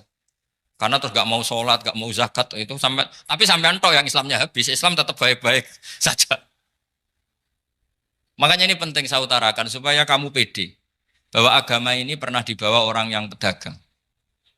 Ya soal ada sebagian pendakwah yang ikhlas ya banyak, tapi sejarah yang gampang kita lihat adalah Islam itu dibawa oleh apa? Pedagang Gujarat, pedagang India. Nggak apa-apa, sejarah itu meskipun sebagian menentang nggak apa-apa, tapi sejarah itu tetap ada. Pasti sebagiannya memang seperti itu. Dan itu tidak masalah. Saya ulang lagi, itu tidak masalah. Coba dulu pemain bola kalau di Inggris itu kalau mau sholat susahnya bukan main. Apalagi kalau mau puasa. Kalau di sini kerja puasa katanya mati lu kalau apa? Puasa. Kalau mau sholat katanya dicari mana ini berhalanya kok. Kata orang-orang ateis kan gitu, dicarikan patungnya. Kali ini sholat kok nggak ada patungnya, ini gimana ini. Ya ngalamin gitu. Tapi Allah Maha Kuasa. Banyak investor mana itu Dubai atau Qatar yang tertarik investasi di dunia bola. Kayak Sulaiman Al-Fahim makanya beli Manchester City. Itu sekarang pelatihnya negara orang sholat gak berani. Bahkan di tengah stadion dibangunkan masjid. Kalau sampai daftar jadi muadzin bisa. Apa nyanyi Sakduna di sana juga bisa. Dulu Aljazair bencinya bukan main. Apa Perancis sama orang Islam itu bencinya bukan main. Barokahnya Zidane pemain bola dan juara dunia. Terus Zidane turunan Aljazair. Akhirnya orang Perancis itu mencintai Islam. Itu barokahnya sepak bola. Allah punya sekian cara untuk mengenalkan Islam. Di Perancis dikenalkan lewat pemain sepak bola. Nah di Korea ini yang agak unik dikenalkan lewat pecinta wol. Saya jamin ini tidak apa-apa, sudah tidak apa-apa, sudah aman, pokoknya aman. Jamin aman. Pokoknya alhamdulillahilladzi hadana lihada wa ma kunna linahtadiya laula an hadana. Karena agama ini dibawa oleh Allah Subhanahu wa taala, yang menjaga juga Allah Subhanahu wa taala. Sama tidak usah khawatir. Kalau ada kelompok tertentu yang mengkhawatirkan Islam, sekarang Islam bahaya gini-gini, itu kurang rojak, itu kurang optimis itu. Harapannya sama Allah tipis, harus ngaji lagi. Agama ini limangka nayarjuwa hawal yaumal akhir. Agama ini bagi yang terus-menerus berpengharapan kepada Allah Subhanahu wa taala. Agama ini limangka nayarjuwa, coba bahasa Arabnya roja yarju rojaan. Maknanya harapan. Jadi agama ini bagi yang selalu berpengharapan, bukan yang pesimis, bukan yang hati kecil, apalagi yang tukang putus asa. Coba agama ini begitu luar biasa dibawa orang yang macam-macam. Tadi di Perancis dibawa oleh pemain apa? Bola. Ada masjid di Inggris itu ya dibawa mahasiswa-mahasiswa itu yang dulu sebagian yang nggak pernah ngaji, setelah di Inggris bikin komunitas pengajian. Di Korea dibawa di pecinta apa? Tapi lama-lama cinta Tuhan. Karena ya memang sebenarnya sudah cinta Tuhan. Cuma ya cara cinta ini nunggu punya uang Ya sudah, alhamdulillah seperti ini sudah luar biasa sudah. Insya Allah diterima oleh Allah Subhanahu wa taala. Saya selalu berharap semoga ini tetap satu bukti bahwa Allah itu harus kita sembah di mana-mana. Karena tadi Allah akan selalu Rabbana lakal hamdu mil'us samawati wa mil'ul ardi wa mil'u ma syi'ta min syai'in ba'du. Bahwa pujian kepada Allah akan selalu memenuhi langit dan memenuhi bumi. Bumi Korea termasuk buminya Allah. Makanya pegangan yang saya minta sama pengurus untuk di-share adalah Dawi Rasulullah Shallallahu Alaihi Wasallam. Mungkin nanti panitia harus menge-share itu. Ini Musnad Ahmad, riwayat dari Imam Ahmad. Al-Bilad bila dua. Sudah punya? Nanti di-share ya, yang gitu. Al-Biladu bila dua. Bahwa negara hakikatnya adalah negara Allah. Wal ibad ibadullah. Semua hamba hakikatnya adalah hamba. Di hadis itu, fahai suma asobta khairan fa'akim. Kapan saja kamu menemukan kebaikan di tempat Anda berdomisili, fa'akim. Kamu nggak apa-apa di situ. Kamu di sini dapat uang, dapat masjid, dapat sewa masjid. Nggak tahu sewa apa permanen. Pokoknya itu bagus gitu. Buminya dirayu. Bumi meskipun ini nggak permanen, tapi tetap jadi saksi loh ya. Harus ada kompromi ini. Karena kalau dengar orang Indonesia jadi aneh. Masjid kok nyewoi. Tapi aneh di Indonesia, ada aneh di sini. Sampean tenang saja. Tentu malaikat pencatat di sini juga sudah tahu kalau sebagian masjid itu sewaan. Jadi ya ada eskal-eskal amat lah, sudah. Nggak janggal-janggal amat karena kondisional Jadi saya nanti minta panitia supaya mengeser tadi hadis riwayat siapa? Imam Ahmad bin Hambal yang diriwayatkan oleh salah satu minal asroh al-mubasyarina bil jannah yaitu Zubair bin Awam. Nabi ngendikan al-biladu biladullah. Negara mana saja adalah negara Allah. Wal ibad ibadullah, semua hamba adalah hambanya Allah. Fahai suma asobta khairan, di mana saja kamu mendapatkan kebaikan, fa'akim. Kamu tidak apa-apa berdomisili di situ. Ya saya mohon ini penting sekali. Pokoknya saya mohon kalimat tauhid ini dijaga.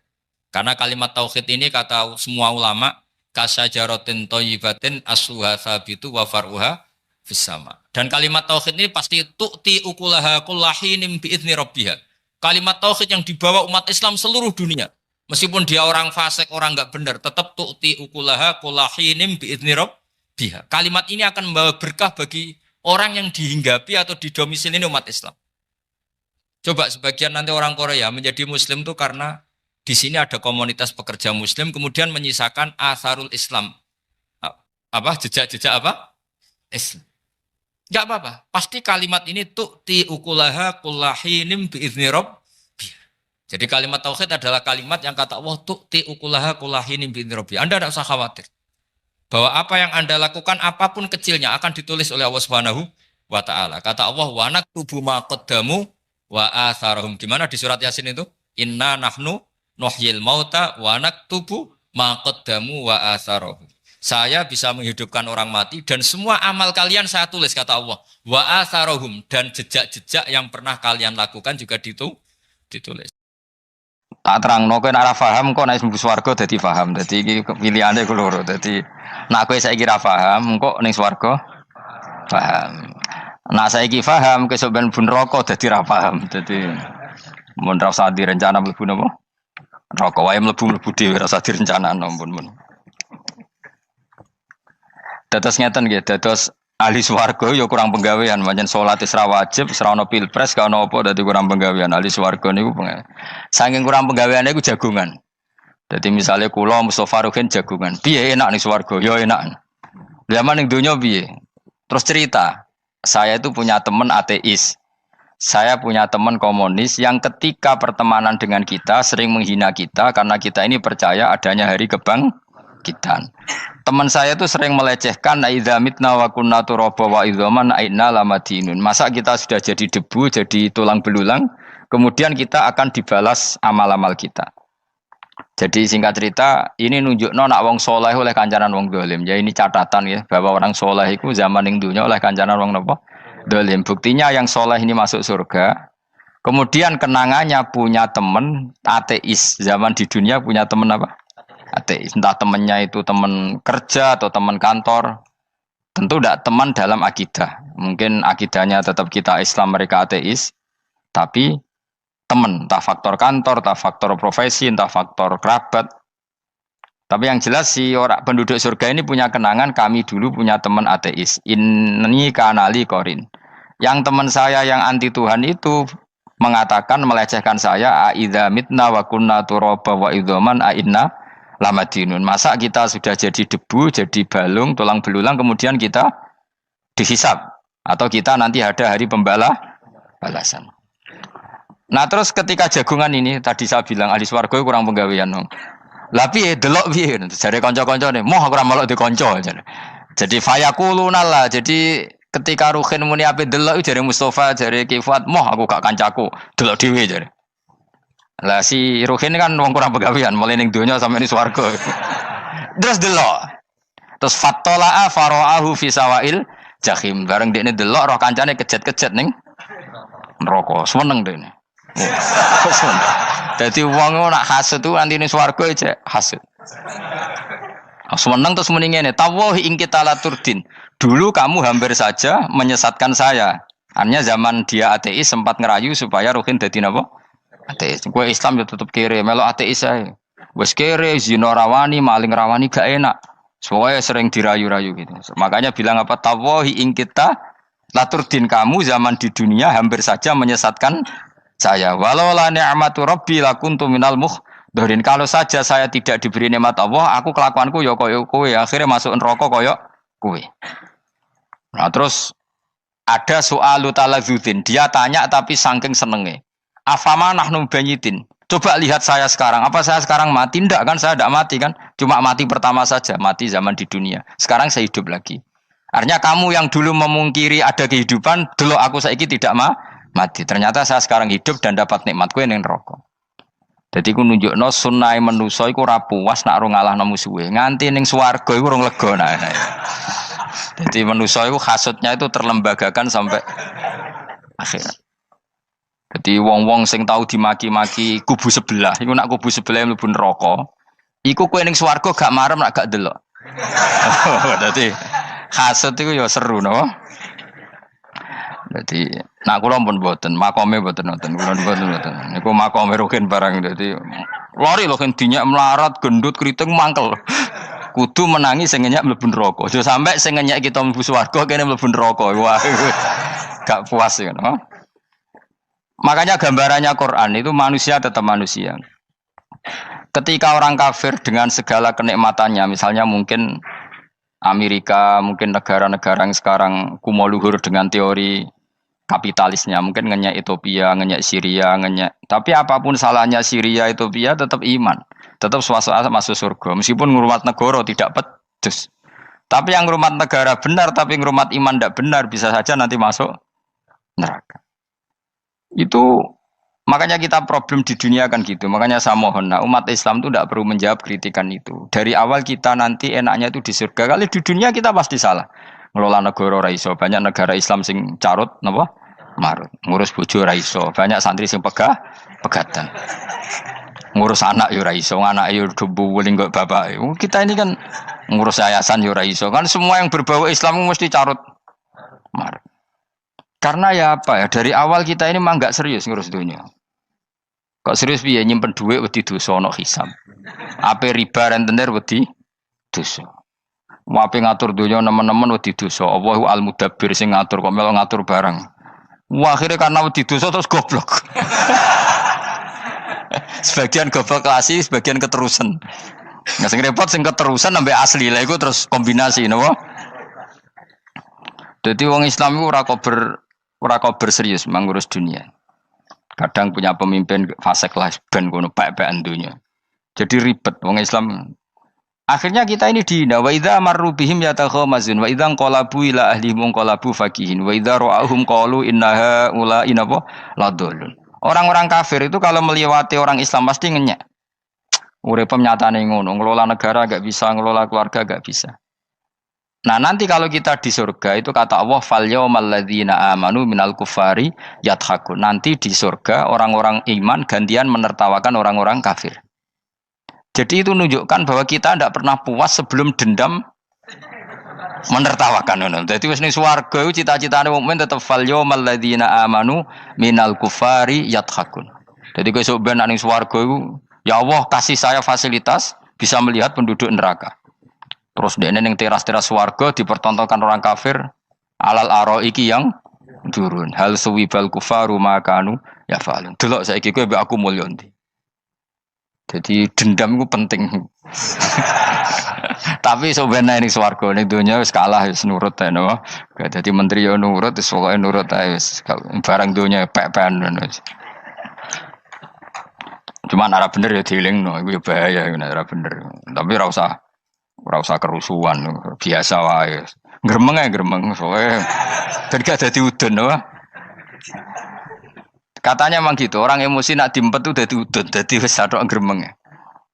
Tapi yang jelas Allah punya sunnah bahwa manusia itu tidak bisa puas sebelum melihat musuhnya kalah. Sehingga ahlul jannah yang notabene sudah penuh kenikmatan itu tetap dia enggak lego. Enggak lego kalau enggak tahu nasib orang yang dulu menghina dia. Makanya ini peringatan bagi kita bahwa kita berteman orang tidak soleh di dunia itu boleh. Buktinya tadi ahli surga ketika jagungan cerita saya punya teman ateis yang selalu mencibir saya, katanya nanti nggak ada hari kebangkitan. Lalu teman ateis saya sekarang di mana? Sekajak kancana, dulu ya teman-temannya bilang fayakuluna laga. Tapi si teman ini tetap ingin melihat. Setelah dilihat ternyata itu di neraka. Terus melakukan dialek tadi. Apa yang kamu katakan salah. Kamu mengatakan setelah mati akhir urusan salah. Ternyata saya sekarang tidak mati. Afama nahnu bimai yitin illa mutatanabuna. Jadi saya mohon sekali teman-teman yang hafal Quran itu harus hafal sampai seperti saya ini. Sehingga tahu duduk perkara ini Quran itu kayak apa. Mau Quran tok ibadah. Wis suwe nama Quran ibadah. Tapi tidak paham. Wong khawarit sing tukang mateni wong ya hafal Quran. Itu gara-gara ra paham akhirnya kewaco. Nah, kandhani ku angel. Sing kandhani kudu aku. Nah, sing kandhani Mustafa padu merapal kan. Sing kandhani kudu aku. Mbok yo wong ku mikir to. Apa gunane misalnya ki apal Pancasila. Tapi ra iso nglakoni napa? Pancasila. Ngapal tok keadilan sosial bagi seluruh pejabat. Antok ngomong ngono jelas timbang muni bagi seluruh rakyat Indonesia aja boleh. Quran juga gitu. Kita ini manusia punya watak dendam. Tapi dendam ini dikelola oleh Islam. Dendamnya mending swarga wae. Ning donya ben, ning donya mung sedhilu. Tenan betul. Orang-orang mukmin itu sampai belum lega kalau belum ketemu orang yang pernah mencibir. Yaitu tadi qala qailu minhum inni kanali qarin. Saya punya teman yang ketika di dunia selalu mencibir saya, inna kalaminal musaddiqina idza mitta wa kunna turaba wa idzaman aina lamadun. Teman saya itu selalu mencibir, masa kamu percaya hari kebangkitan? Kita nanti kan sudah jadi tanah, jadi tulang belulang, masa bangun lagi? Yang benar saja kamu. Nah, orang-orang yang mencibir ini kan sakit. Orang dicibir itu kan nah sakitnya itu terbawa sampai surga. Tapi nak kowe bener ora kok berdendam melane. Dadi dendam iku anane ning swarga, nek ning neraka ora kok berdendam. Dianjuti malaikat oleh dendam piye. Tapi bareng ning swarga happy-happy iku piye? Kancamu dhisik sapa wae. Ora kanca partai maksudnya kanca gitu. Ya dadi sok nang ning swarga musa-musamu delok. Jebule swargane sak dhuwurmu. Lan jogeman musa ya aku demen isin besok ben. De musuh jebule swargane. Ndi musuhku sing wane aku delok. Terus jare kancamu teko, aku ning dhuwurmu. Ya jarang. Repot ya. Jadi terus kedua, peringatan dari Quran. Allah itu saking kudrohnya itu senengane gawe fitnah. Fitnah itu sesuatu yang enggak masuk akal. Jadi wong kafir utawa wong Islam piyambak iku kon iman sesuatu yang paradok. Iku kon ngimani ning neraka iku ana wit. Lah neraka iku panase ngono, ana wit. Mulane jare wong kafir Muhammad tambah suwe tambah ra waras. Mergo wong neraka iku makan sajarotus zakum. Mulane wong kafir tambah guyu Muhammad tuh gak waras. Jarene neraka banget panase, tapi di saat yang sama ngomong wit iso tumbuh. Mestinya neraka itu kan enggak ada pohon. Mulane Allah nate ngendikan wa ma ja'alna ru'yallati arainaka illa fitnatal linnas wasyajaratal mal'unata fil Qur'an. Jadi satu orang itu diuji disuruh ngimani Isra Mi'raj. Nabi yang tetap posisinya di Mekah diberitakan oleh Quran bahwa Nabi telah menembus langit Sabtu dalam lahdoh satu malam. Wong kafir malah guyu-guyu. Terus kedua ada pohon yang tumbuh di neraka. Mulane dawuh pangeran sebuti wa ma ja'alna ru'yallati arainaka illa fitnatal linnas wasyajaratal mal'unata fil Quran. Jadi diuji. Yes ngono dunya kaya wong Islam sakniki niku. Yang mengklaim negara Islam tata kelolanya carut marut. Yang negara non Islam kadang tata kelolanya rapi. Sehingga seakan-akan kita ini salah. Ngurus dunia wae ra iso, mung ngurus akhirat. Tapi saya berharap sing dicibir iki sok ben mlebu swarga. Dadi iso dendam. Tapi nek mlebu neraka iku ora kober dendam. Mulane kula mboten gadah rencana mlebu neraka mboten gadah. Kula niku nggih pendendam dadi mangkalku ben kesampaian sampeyan nak teng pundi? Swarga. Kita harus ngalami fal yawmal ladzina amanu minal kuffari yadhakun alal araiki yang jangan sampai kita ngalami kita sendiri disiksa. Kowe ngilu awakmu dhewe, milih dendam apa milih mlebu neraka? Milih dendam ya. Syaratnya mlebu apa? Swarga. Ya. Jadi pangeran itu memang sering damel sesuatu itu paradok. Tapi memang Allah sengaja. Mulane kula bolak-balik matur, ulama itu banyak, yang jaga akhlak ya banyak, yang jaga ilmu yang banyak. Kadang yang jaga ilmu itu yang akhirnya nyuwun sewu cangkem elek dan itu penting. Saya di mana-mana bilang, sesuatu itu kadang nggak bisa dijelaskan secara baik-baik. Syaratnya kudu cangkem elek. Cuma karena itu nggak mungkin kita nisbatkan pada nabi, ben aku wae sing tanggung jawab. Kalau nak dinas suatu nabi kan elek, maksud nabi kok gerakan cangkem elek. Ben aku wae. Nak pancen salah, aku sing tanggung jawab. Tapi nyalahan aku neraka, yakin neraka. Siji yo ora level, napa terus siji ora level. Dhisik sahabat itu akhirnya yo nyuwun sewu cara ora sahabat yo cangkem elek. Mergo mangkel. Ada orang munafik saking ora ngajari ngene. Kenapa saya bikin gerakan cangkem elek? Kok janut lho. Kowe asli elek maksudnya cangkemmu wis elek ora kok. Engko nang darane aku harus gebak ora asli cangkemmu wis elek. Wis ngono perkara dunya ora perkara hak. Nah kan perkara hak, cek keren. Wong munafik ku saking mangkelnone ning Kanjeng Nabi, saking kepengin Nabi itu ketok goblok, ketok salah. Iku kadang takok nggawa untane unta. Takok, "Mat, unta kuwi sing ngawini untane sapa? Kok anake kok ora kembar?" Terus ana sahabatmu sing cangkem elek koyo Ruhin. Tak pajangi aku. Kowe apa? Dadi oleh muni ku nazautu alaiha, nazautu cara aku sing nyelingkuhi. Terus ki apa? Mergo gak trimo nabine dikei pertanyaan sing gak masuk akal. Paham? Begitu juga ketika mereka nyembah berhala Lata Uzza iku sing cangkem elek ya sahabat. Mergo nabi ra pantes. Cangkem elek bicara, aku gak bengi pas sampe nyembah berhalaku. Jebule pas duyoi luwak. Aku mikir, mosok pangeran duwe luwak menengah iki apa-apaan? Dikencingi apa? Luwak. Ada lagi orang Bedui, orang munafik tanya, Muhammad, idda'aita annaka utiyal wahya. Kamu tuh mengklaim kamu dapat wahyu. Sekarang unta saya hilang. Lalu posisi unta saya di mana? Kamu idda'aital ghaib. Kamu mengklaim tahu barang ghaib. Sekarang unta saya di mana? Sahabat akhirnya kecangkemel, tak colong apa-apa pokoknya. Pergamane. Pokoknya butuhnya mangkel lo, bodoh mangkel lo nih. Mergo gak terima nabi ini nggo pertanyaan-pertanyaan yang tidak mendidik, yang menyudutkan. Yang paling parah mau nazautu alaiha. Yo aku sing nyelunggi wae apa-apa. Nah sama misalnya orang kafir bilang orang Swiss lebih bahagia timbang orang orang Ethiopia. Orang Eropa lebih bahagia ketimbang orang Syria.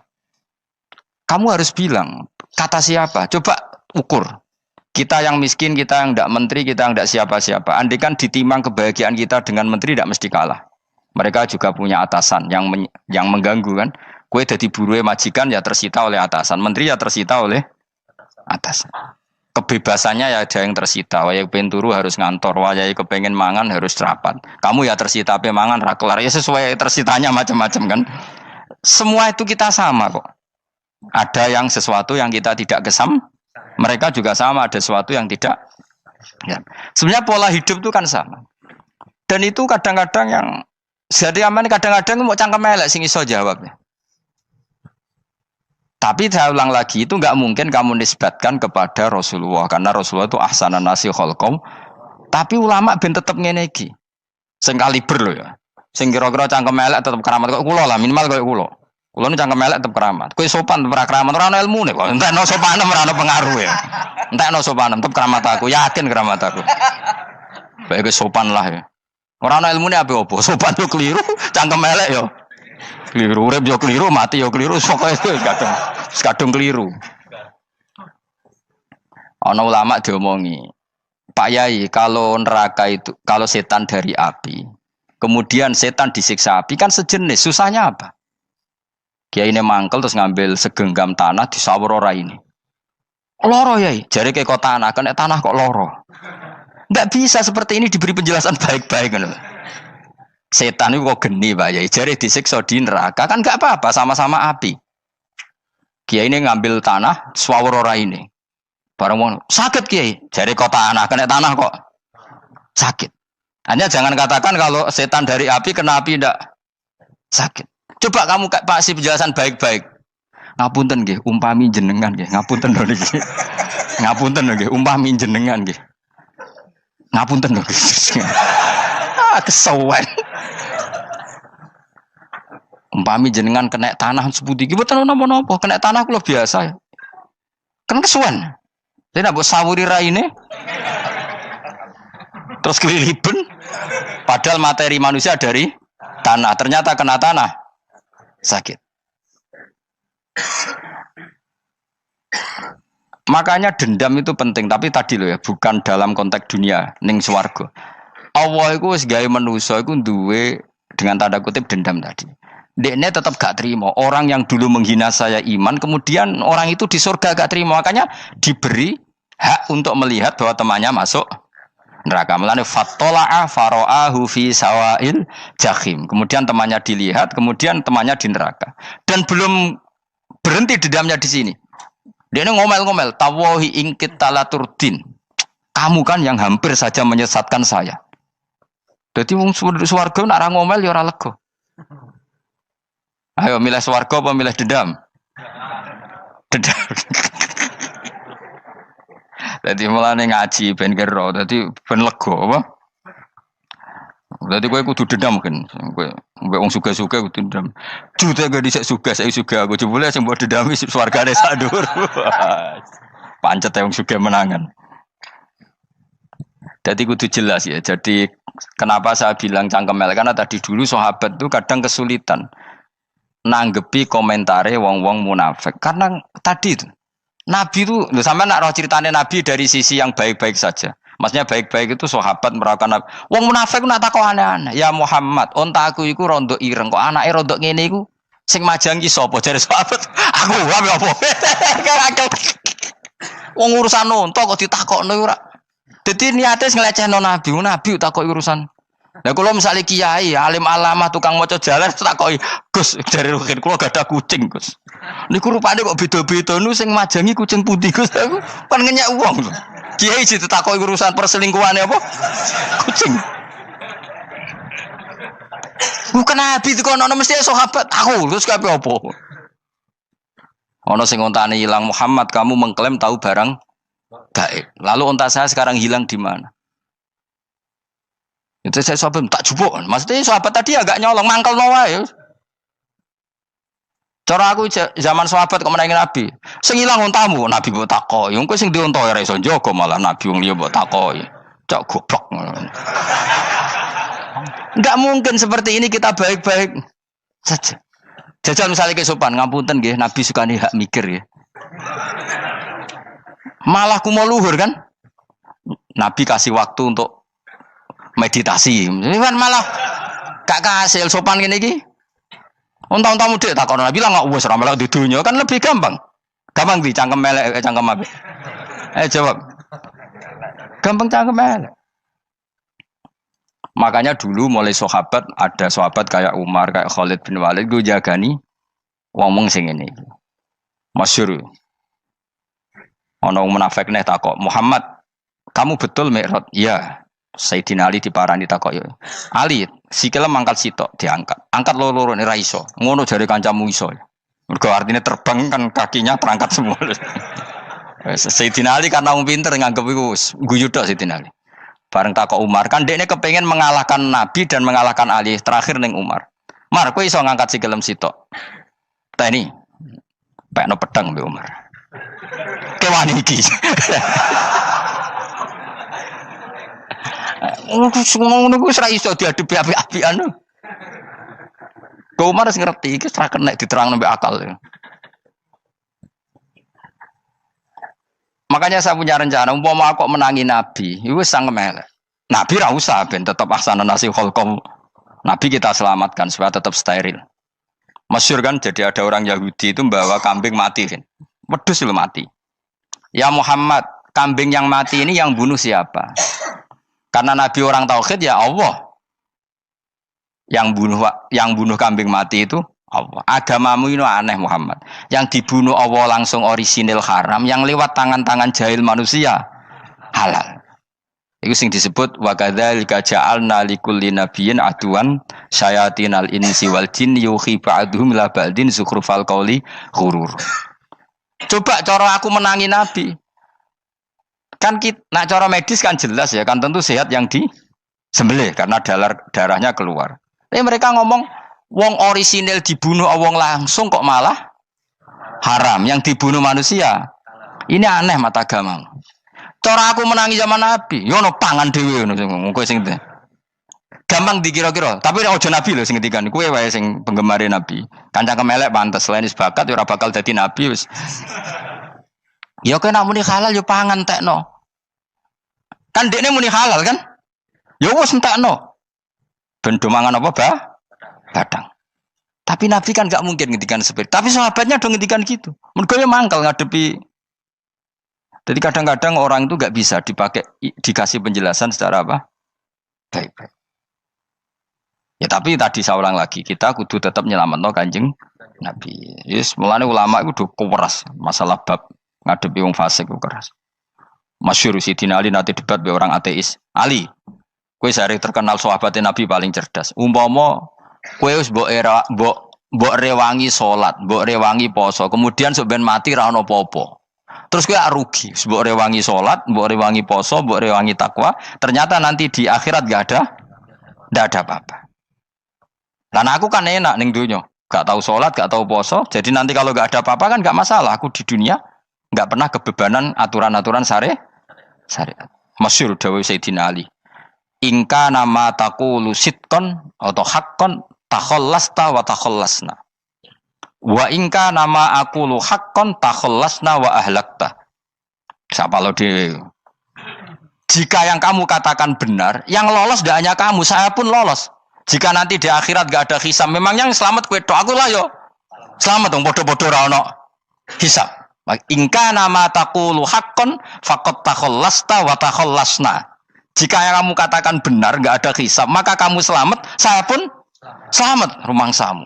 Tapi jika yang saya katakan benar, takhallasna wa ahlakta, saya selamat kowe rusak. Niku muga ora sidina Ali cangkem elek tapi, muga ora sidina Ali. Muga sing ngomong Ruhin misal. Kan cangkem elek. Karena orang seperti itu ora iso mbok terangno api-apian. Di kampunten nggih mengke delok mengke. Lho delok mengke kesuwen li. Kowe nek mati wae SMS aku malah do ndi-ndi ngomongnya. Maka jawab Sayyidina Ali, jika yang kamu katakan benar, yang selamat tidak hanya kamu, saya pun selamat karena tidak ada apa? Hisab.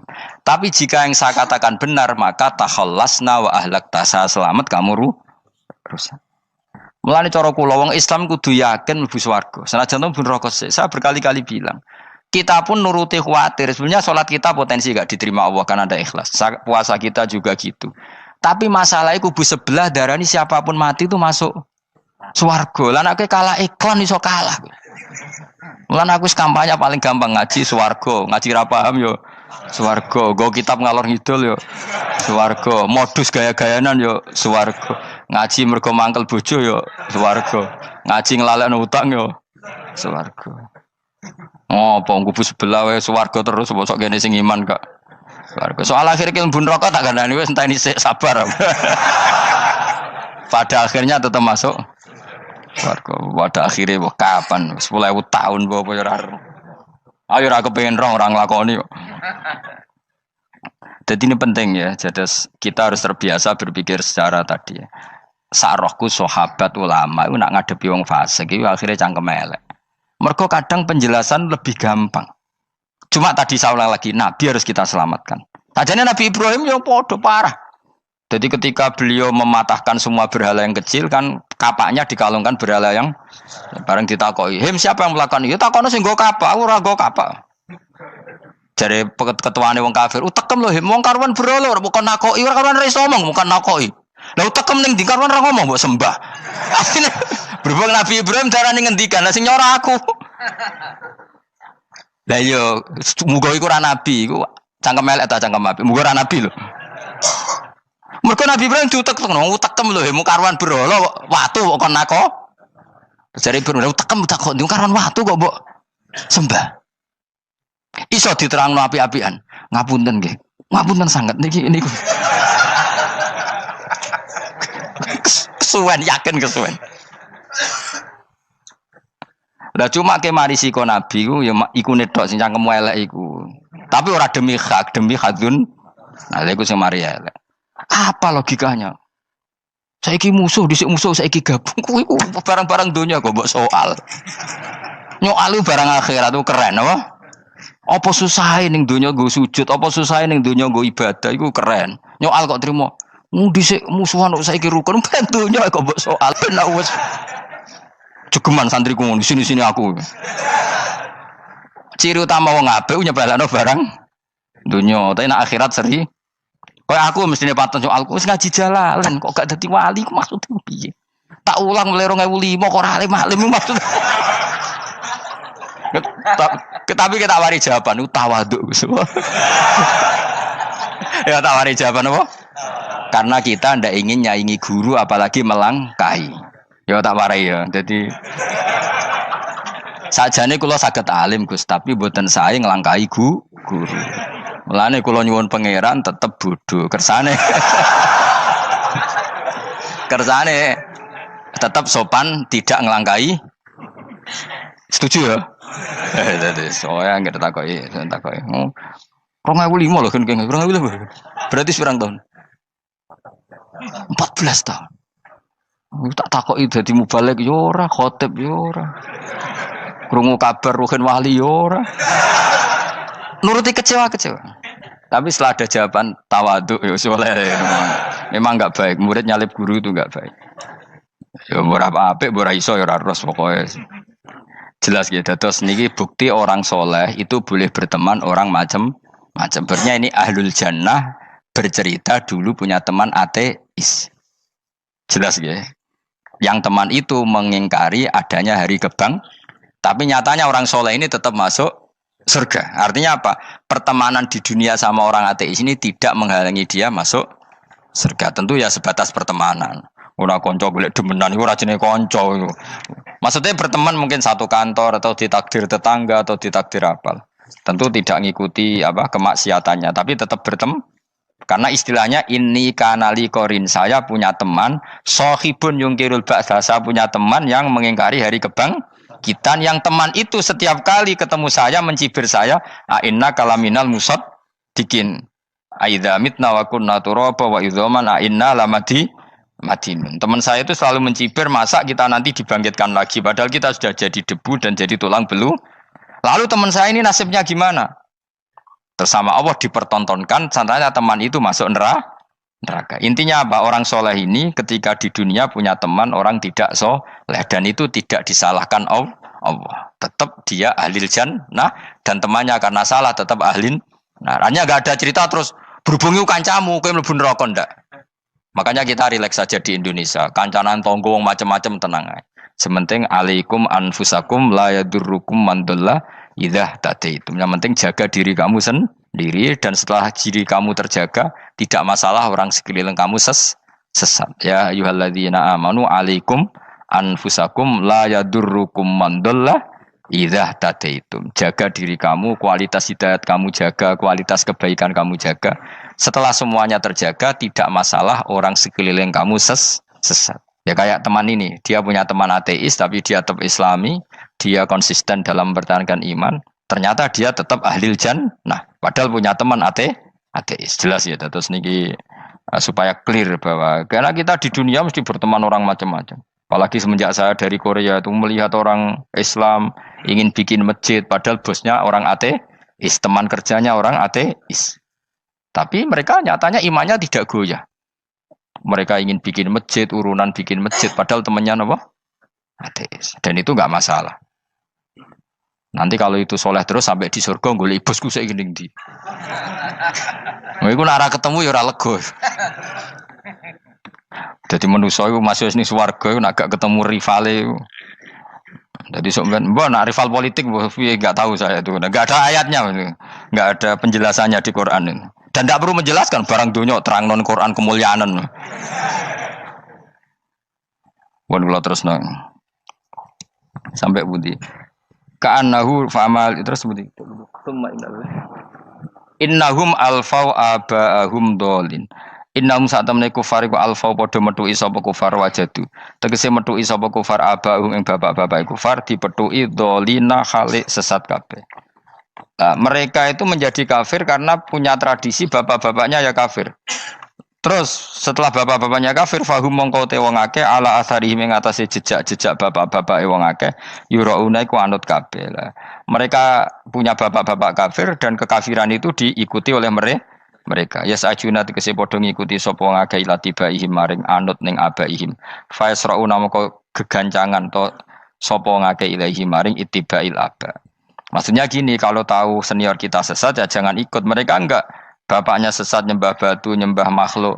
Mereka ikut menyembah batu, menyembah makhluk. Harusnya kalau salah kan enggak perlu apa diikuti. Jadi kesalahan itu ya kadang ikuti tradisi. Tapi ya tradisi yang seperti itu, kalau tradisi yang baik ya harus diikuti. Walakotelan teman-teman sesat kau belum sedurunge iki generasi sopo akfarul awalin. Sopo aki-aki wong dhisik. Minal umami sing pira-pira umat almadiyati kang wis kliwat. Walakot arsalan teman-teman ngutus ingsun fiim dalam kabeh mungkiri nek sing meringatno kabeh. Minar rusuli sing pira-pira rusul mukhawifina tur ngekeki peringatan kabeh.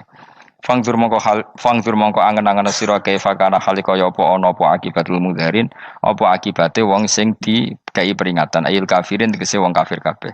Ai akibatuhum tegese uta akibate kabeh akhir dari perjalanan mereka wa aladabu siksa. Orang yang tidak iman pasti akhir perjalanannya siksa. Senajan to ning donya mereka ngelola dunia lebih baik ketimbang kita, kehidupan dunianya lebih baik ketimbang kita. Intine kowe aja sampai kalah donya kalah akhirat. Awas kene. Kalah donya aja sampai sini-sini wong. Sing go jalalan jebule kalah donya. Gunane apa go konsep jalalan ngalor gitu. Tutulisi jalalan kalah di dunia menang akhirat. Jebule kalah pisan ya. Innalillahi wa inna ilaihi raji'un. Awas ke sebenarnya swarga sini-sini wong. Illa ibadah wahi kecuali pira-pira kaulan Allah al-mukhlasina kang ikhlas kabeh, al mukminina kang mukmin kabeh. Fa innahu mongko satuna ibadu wa al-mukhlisin atau al-mukhlasin iku najau. Iku selamat sapa kabeh minal adabi sanging siksa. Li ikhlasihim krana ikhlase wong akeh fil ibadati ing ibadah. Nak kira iki ta apa? Illa ibadah wahil mukhlasin sami nggih. Fathah. Kira iki ta apa? Lame fathah. Illa ibadah wahil mukhlasin iki. Tapi ana sing kira mukhlisin mukhlasin kira iki to. Hah? Ora lha jeng nang Qur'ane Quran. Mukhlas. Auli anna wa ta satemne wa ta'ala akhlas nyelametno sapa mikhlasno sapa ing kabeh lah krana ikilah amal ala qiraati fathil lam ing atase wacanan maca lam. Dadi qiraah itu ada illa ibadah wahil mukhlisin, ada illa ibadah wahil mukhlasin. Jadi mang dua qiraah. Tapi ki anut sing umum ya, aja aneh-aneh. Walaqad nadana nuhun fala ni'mal mujibun. Walaqad nadana lan teman-teman ndonga nek kita sapa nuhun Nabi Nuh bikauli iklan dawe Nabi Nuh, Rabbi inni maghlubun fantasir. Rabbi do pengiran ingsun ini sak temen ingsun maghlubun den kalahno, fantasir mongko kula aturi nulungi panjenengan. Fala ni'mal mujibun, mongko iku banget nikmate sapa al mujibun, sapa zat sing nyembadani lagu maring Nuh nahnu te kita. Aida'ana ala qaumi. Maksudnya Nabi Nuh ketika tertekan oleh kaumnya, kemudian Nabi Nuh berdoa kepada saya. Dan saya kata Allah fala ni'mal mujibun, zat terbaik yang memberi terkabulnya doa itu fala ni'mal mujibun. Ya Nuh berdoa kepada saya kata Allah, dan saya kata Allah adalah zat terbaik yang bisa mengabulkan doa. Itu jenenge apa? Fala ni'mal mujibun. Eda ana tekse ndonga sapa Nuh nak ing kita ala qaumihi ing atase kaum Nabi Nuh fa ahlaknahum mongko ngrusak ingsun ing kaum Nabi Nuh bil ghoroqi kelawan tenggelam. Jadi kowe nak mangkel mbek wong-wong sing ora iman iku pilihane iku kowe parek pangeran. Nak parek pangeran nak sing ora iman dikalahno pangeran. Kowe ora usah dadi ekstremis, malah ribet dhewe. Pasrahno napa pangeran. Lah nek kira wali ora mandi-mandi, ora mandi ya wis. Sementing kowe ning donya bernegara secara sehat, gak perlu dadi napa? Teroris, gak perlu dadi napa ekstremis. Karena Nabi Nuh ketika mangkel mbek kaume, Nabi Nuh ngebom mereka apa matur pangeran? Matur pangeran, kemudian pangeran sendiri yang ngambil napa tindakan. Kowe yo ngono mbek musuh-musuhmu sing hasud mbek kowe. Tapi mbah konang pangeran malah bela kono. Lah kadang musuhmu luwih bener timbang kono ya. Timbang kowe.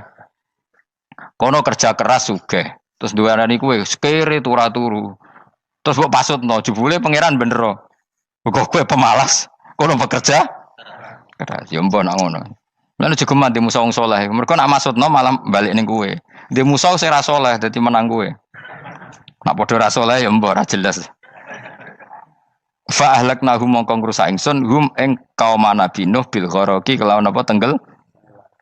Sehingga nabi-nabi dulu nak kecewa mbek musuhe iku mature teng pangeran. Mboten kalau perang itu beda loh. Nabi kalau perang dia perang di arena perang di Badar di Uhud. Jadi janjian terus duel. Ora kok musuhe turu terus di sebelah mboten enten ngono. Ya kalau mau perang ya janjian. Jadi fair. Mereka nantang Nabi, tentu kan tidak baik kalau kebenaran ditantang kebatilan tidak berat. Terus akhirnya ya duel ini wow. Tidak. Yang jelas perang itu tidak sepihak. Makanya bahasa Arabnya takotul, saling perang. Jadi wazan kalau dalam nahwu itu dalam sorof itu qatala itu wazannya musyarakah. Musyarakah itu saling merang, saling nyerang. Jadi enggak boleh sepihak. Makanya janjian oke, mau iduna badrun. Perjanjian kita ketemu di apa? Badar terus ketemu. Ora kok limbe-limbenan ku mboten. Memang tarung. Jadi keren. Sing kalah ya keren, sing menang ya keren. Mergo corong Jawa wani adep. Mboten nyulik niku mboten. Sehingga disebut muqatalah atau napa kital. Masdarnya itu qatala yuqatilu muqatalatan. Malah latihan sorab lah Jong. Karena syarat mufassir itu harus ahli napa? Sorab. Wa najinahu lan nyelametno ingsun ing Nabi Nuh wa alahu lan keluargane Nabi minal karfil azim saking banjir sing gedhe. Ail gharqi tegese selamat sangka tenggelam. Wa ja'alna lan gawe ingsun zuriyata yang anak turun Nabi Nuh hum albakin. Fanasu mongko te manusa kulhum kabeh nasikum minasli sanging turun Nabi Nuh alaihis salam. Makanya jenengan yang syukur. Jadi turunan yang sekarang itu sudah steril. Saya ulang lagi. Kamu ini sudah turunan yang steril. Tidak ada bapak yang kafir. Yo kowe kabeh sing ngaji Jalalain. Kowe kabeh. Ini mbah-mbah kamu sudah apa? Steril. Karena manusia pertama Nabi Adam, terus Nabi Adam seterusnya itu masih ada yang kafir macam-macam. Era Nabi Nuh ini bapak kedua. sing kafir tenggelam kabeh, terus ada orang 80 semuanya mukmin. Makanya kita-kita yang sekarang itu istilahnya Allah dzurriyyataman hamalna ma'nuh. Kita ini turunan orang yang diangkat di perahunya Nabi Nuh. Makanya manusia pertama dari Nabi Adam, terus itu masih macam-macam. Era setelah Nabi Nuh sudah steril, gak ada lagi yang apa? Kafir. Umpama mbah-mbahmu ana sing kafir meneh, iku ya kafir sing ora asli. Sehingga engkau ya langkai wae. Mesti aja anggap langkai wae. Terus melok mbah sing napa? Sing mukmin. Ya jelas ya, fannasu kulluhum min naslihi alaihis salam. Jadi setelah periode banjir itu semua manusia itu sudah turunan Nabi Nuh dan pas itu sudah steril semuanya apa? Mukmin. Ya orang 80 semuanya orang apa? Nah, setelah itu ada lagi yang kafir. Lah aku ora roh iku sing dadi mbahmu ta ora roh. Ya ora perlu roh kowe. Mulane ora apal nasab penting kanggo biasa ben ora roh.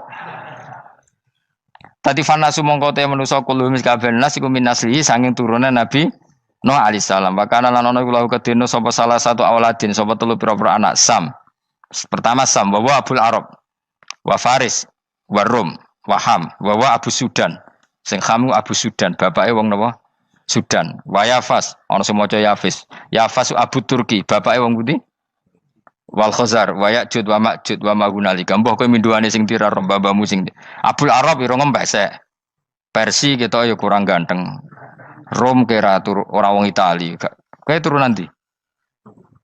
Ham iku paling Abu Sudan wong ireng-ireng. Paling iku. Wis ben ngono, ben wis. Wa tarakna alaihi fil akhirin. Wa tarakna lan nyisano ingsun apa koina tegese nyisano ingsun ali ngatasin no tak sisano sanaan khalidati pangaleman hasanan kang apik fil akhirin ing dalem periode-periode sing akhir. Minal anbiya sing pira-pira nabi wal umami lan pira-pira umat ila yaumil kiamat itu maka maring dina kiamat. Nuh jejak-jejak kebaikannya akan saya maklumatkan kebaikannya sampai ila yaumil kiamat. Mulane ra ono barokah kados ngaji, jenengan kudu syukur ngaji. Misalnya Nabi Nuh dititahno Allah akan dipuji ila yaumil kiamah. Yang muji siapa kalau enggak kita-kita ini? Barokahnya ngaji, kita tahu kehebatan Nabi Nuh, kita tahu sejarahnya Nabi.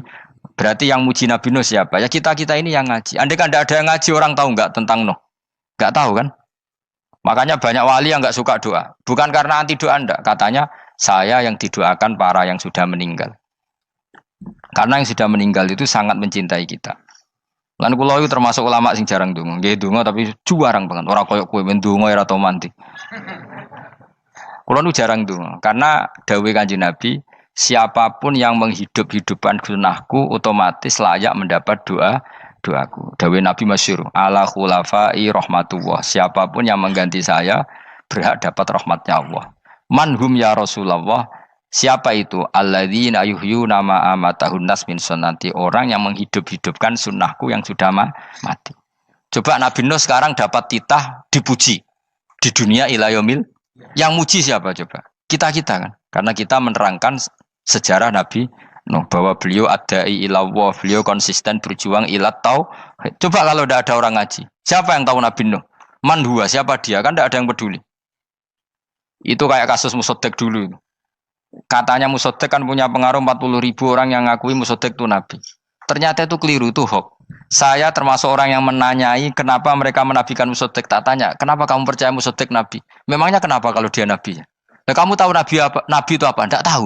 Iya gitu sih. Makanya saya itu menyayangkan ada berita. Sebenarnya yang mereka mengatakan Musaddaq Nabi itu tidak tahu Nabi apa itu tidak tahu. Cuma mereka percaya demokrasi. Kalau dia ngaku Nabi susahnya apa sih?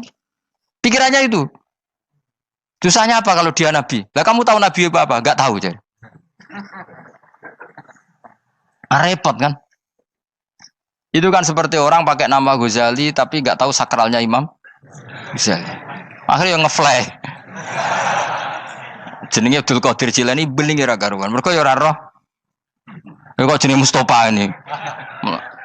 Orang pilihan tapi ya kelakuane ngene iki ngono. Aduk Ruhin jus wong sing tukang istirahat. Dadi maknane Mas Ruhin wong sing seneng. Mulane turu. Dadi sarohae maknane istirahat. Nganggo sintasin. Sinta itu tukang istirahat bener urip pemene iki. Ya ora apa-apa, donya sepele kan tinggal istirahat. Jadi makanya kan nggak ada ulama yang nggak dicintai para wali yang sudah meninggal karena tadi siapapun yang menghidupkan sunnahku setelah sunnah itu mati maka dapat doaku. Sehingga ulama ya doanya ya biasa aja, ndak usah berlebihan, just dungos.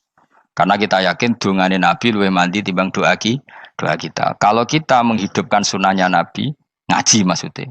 Cuma namun di sunnah Rasul gak tahu ngaji. Sunnah Rasul yo ngaji iku sing karuan. Wis jelas Nabi itu status pokoknya apa? Pengajar apa? Masyhur itu. Buistu mualliman. Sebagian riwayat pakai innama buistu muallim. Saya diutus hanya sebagai pengajar. Termasuk melakukan sesuatu yang tidak ideal itu Nabi lakukan demi status mengajar. Misalnya begini, sama tak bedai, kok tak latih pinter. Tawaf jalan kaki sama naik skuter atau naik kendaraan itu afdal mana? Enggak, jawab saja. Afdal jalan kaki. Tapi Nabi ketika tawaf itu naik unta. Naik apa? Sehingga ulama ijma tetap saja tawaf naik unta sama jalan kaki afdal jalan kaki. Padahal Nabi kalau tawaf itu karena Nabi naik unta itu statusnya adalah mengajar, menunjukkan kalau itu sah. Jadi nilainya bukan enak-enak naik unta tapi mensyariatkan kalau itu sah. Dong ya. Kayak saya pakai baju hem. Dengan orang Arab pakai jubah, mungkin cara Allah itu afdol saya orang Indonesia loh ya. Maksudnya saya ini orang Indonesia. Maksudnya saya orang Indonesia, saya ulang lagi. Bukan dengan status Habib atau ulama atau orang Arab.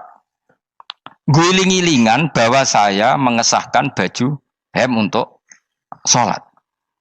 Makanya dulu pernah di salah satu komunitas tabiin, saya ulang lagi tabiin. Itu semuanya pakai jubah, pakai serban. Jabir yang sahabatnya Nabi termasuk Abdullah bin Mas'ud, dia datang ke masjid, jubahnya itu dicopot, terus dia sholat tanpa pakai jubah.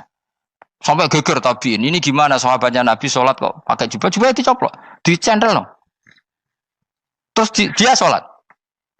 Ketika sholat ditanya, ya sahibah Rasulullah, kok ini sahabatnya Nabi sholat pakai jubah kok malah dicopot. Supaya kalian semua tahu bahwa kita dulu zaman Nabi biasa sholat pakai sarong terus diikatkan di leher saking tidak menemukan jubah.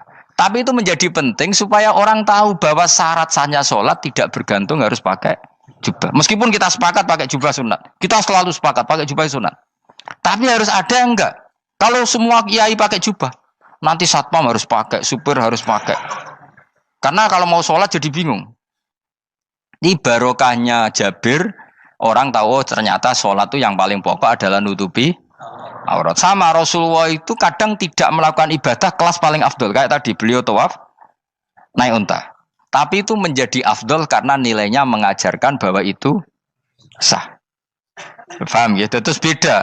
Perilaku sama pengajaran itu beda. Rasulullah itu gak mungkin sholat lupa. Tapi Nabi pernah lupa. Andai kan Nabi tidak pernah lupa, kita tidak tahu caranya kalau sholat masyhur itu. Nabi pernah sholat hanya 2 rakaat, terus beliau akan pulang, terus sahabat diam semua karena mereka punya adab. Terus ada orang yang agak bedui, aku sirati sholatu amnasita ya Rasulullah, ini sholat model qashar apa memang kau lupa? Karena sahabat mulai dulu sudah ngerti usul fikih. Kalau ini duhur 2 rakaat, mulai besok berarti 2. Karena ngambil yang paling akhir. Zaman Nabi kan ada nasa mansuh. Kalau tak kemarin duhur 2, berarti duhur terkini 2. Terus Nabi balik lagi ke majelis, mengkonfirmasi ahakun maqalahu Dzulyaden, apa yang dikatakan Dzulyaden tadi benar. Iya ya Rasulullah, engkau tadi sholat hanya 2. Terus Nabi takbir menambahi 2 rakaat. Artinya apa? Kalau kamu lupa, itu tidak harus mengulang dari awal, cukup bina meneruskan. Sehingga misalnya kita tawaf sudah 3 putaran, terus kita batal, ya kita wudu saja. Mulai awal apa teruskan terus keempat? Coba kalau Nabi gak pernah salah seperti itu, kita tidak tahu cara ngelola kesalahan. Ya misalnya kamu tawaf, terus batal. Kamu wudu, nambah keempat apa mulai dari awal? Nambah keempat. Karena setiap seperti itu, bana alama fa'ala, harus meneruskan. Bukan andai kan Nabi tidak pernah melakukan itu, kita tidak tahu caranya. Ojo kok malah komentar, sholat nganti lali, kowe eling opo wae, cangkemmu. Laline Nabi ora koyo lalimu. Mulane ana imam salat salah iku anggap ae niru Nabi. Cuma bedane Nabi untuk ganjaran wong iku gak ngono, tapi tetep Jadi Nabi itu beberapa kali itu ngalami sesuatu yang tidak afdol.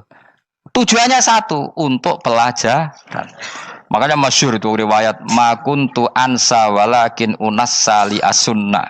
Saya itu tidak pernah lupa, tapi sama Allah didesain lupa li as-sunnah supaya itu jadi sunnah. Jadi makuntu ansa walakin unassa li as-sunnah. Jadi saya tidak pernah lupa, tapi sama Allah didesain lupa supaya jadi sunnah cara ngelola kelupaan.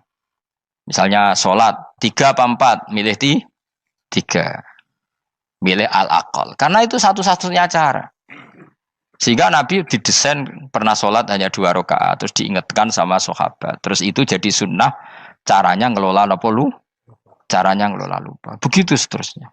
Nabi ngendikan al-ajur bi qadri ta'ab secara makna seperti itu. Tapi Nabi sendiri tawaf itu naik unta. Sehingga sekarang ada orang naik skuter, naik kursi roda, itu dikiaskan karena Nabi dulu pernah berkendara. Coba kalau Nabi tidak pernah berkendara, wong sing lumpuh gak iso tawaf, wong sing sakit gak bisa tawaf karena gak ada riwayat Nabi pakai kendaraan. Tapi barokahnya Nabi pakai kendaraan, semua referensi itu gampang. Meskipun Nabi sendiri pas itu masih sehat, sangat sehat. Tapi biar jadi sunnah, kalau seperti itu tidak apa. Karena tadi Nabi itu yang penting buistu mu'alliman, saya diutus sebagai pengajar. Kadang Nabi melakukan sesuatu itu tidak ideal. Tapi tidak ideal yang akhirnya malah lebih ideal ketimbang ideal kita. Karena apa? Nilainya taklim, mengajarkan. Itu masyhur itu dalam ilmu ushul fikih. Jadi yang dilakukan Nabi jaiz, biasa-biasa saja atau boleh, itu statusnya bagi Nabi adalah fardhu ain karena liwujubit taklim, karena menjadi kewajiban mengajar. Masyhur itu jadi dalam usul fikih itu. Karena Nabi berkeharusan menjelaskan. Sehingga kamu jangan tanya, apakah yang dilakukan Nabi itu mesti kelas paling utama? Jawabannya ya, misalnya gini. Nabi itu sangat mencintai Qiyamul Lail. Sangat-sangat mencintai Qiyamul Lail.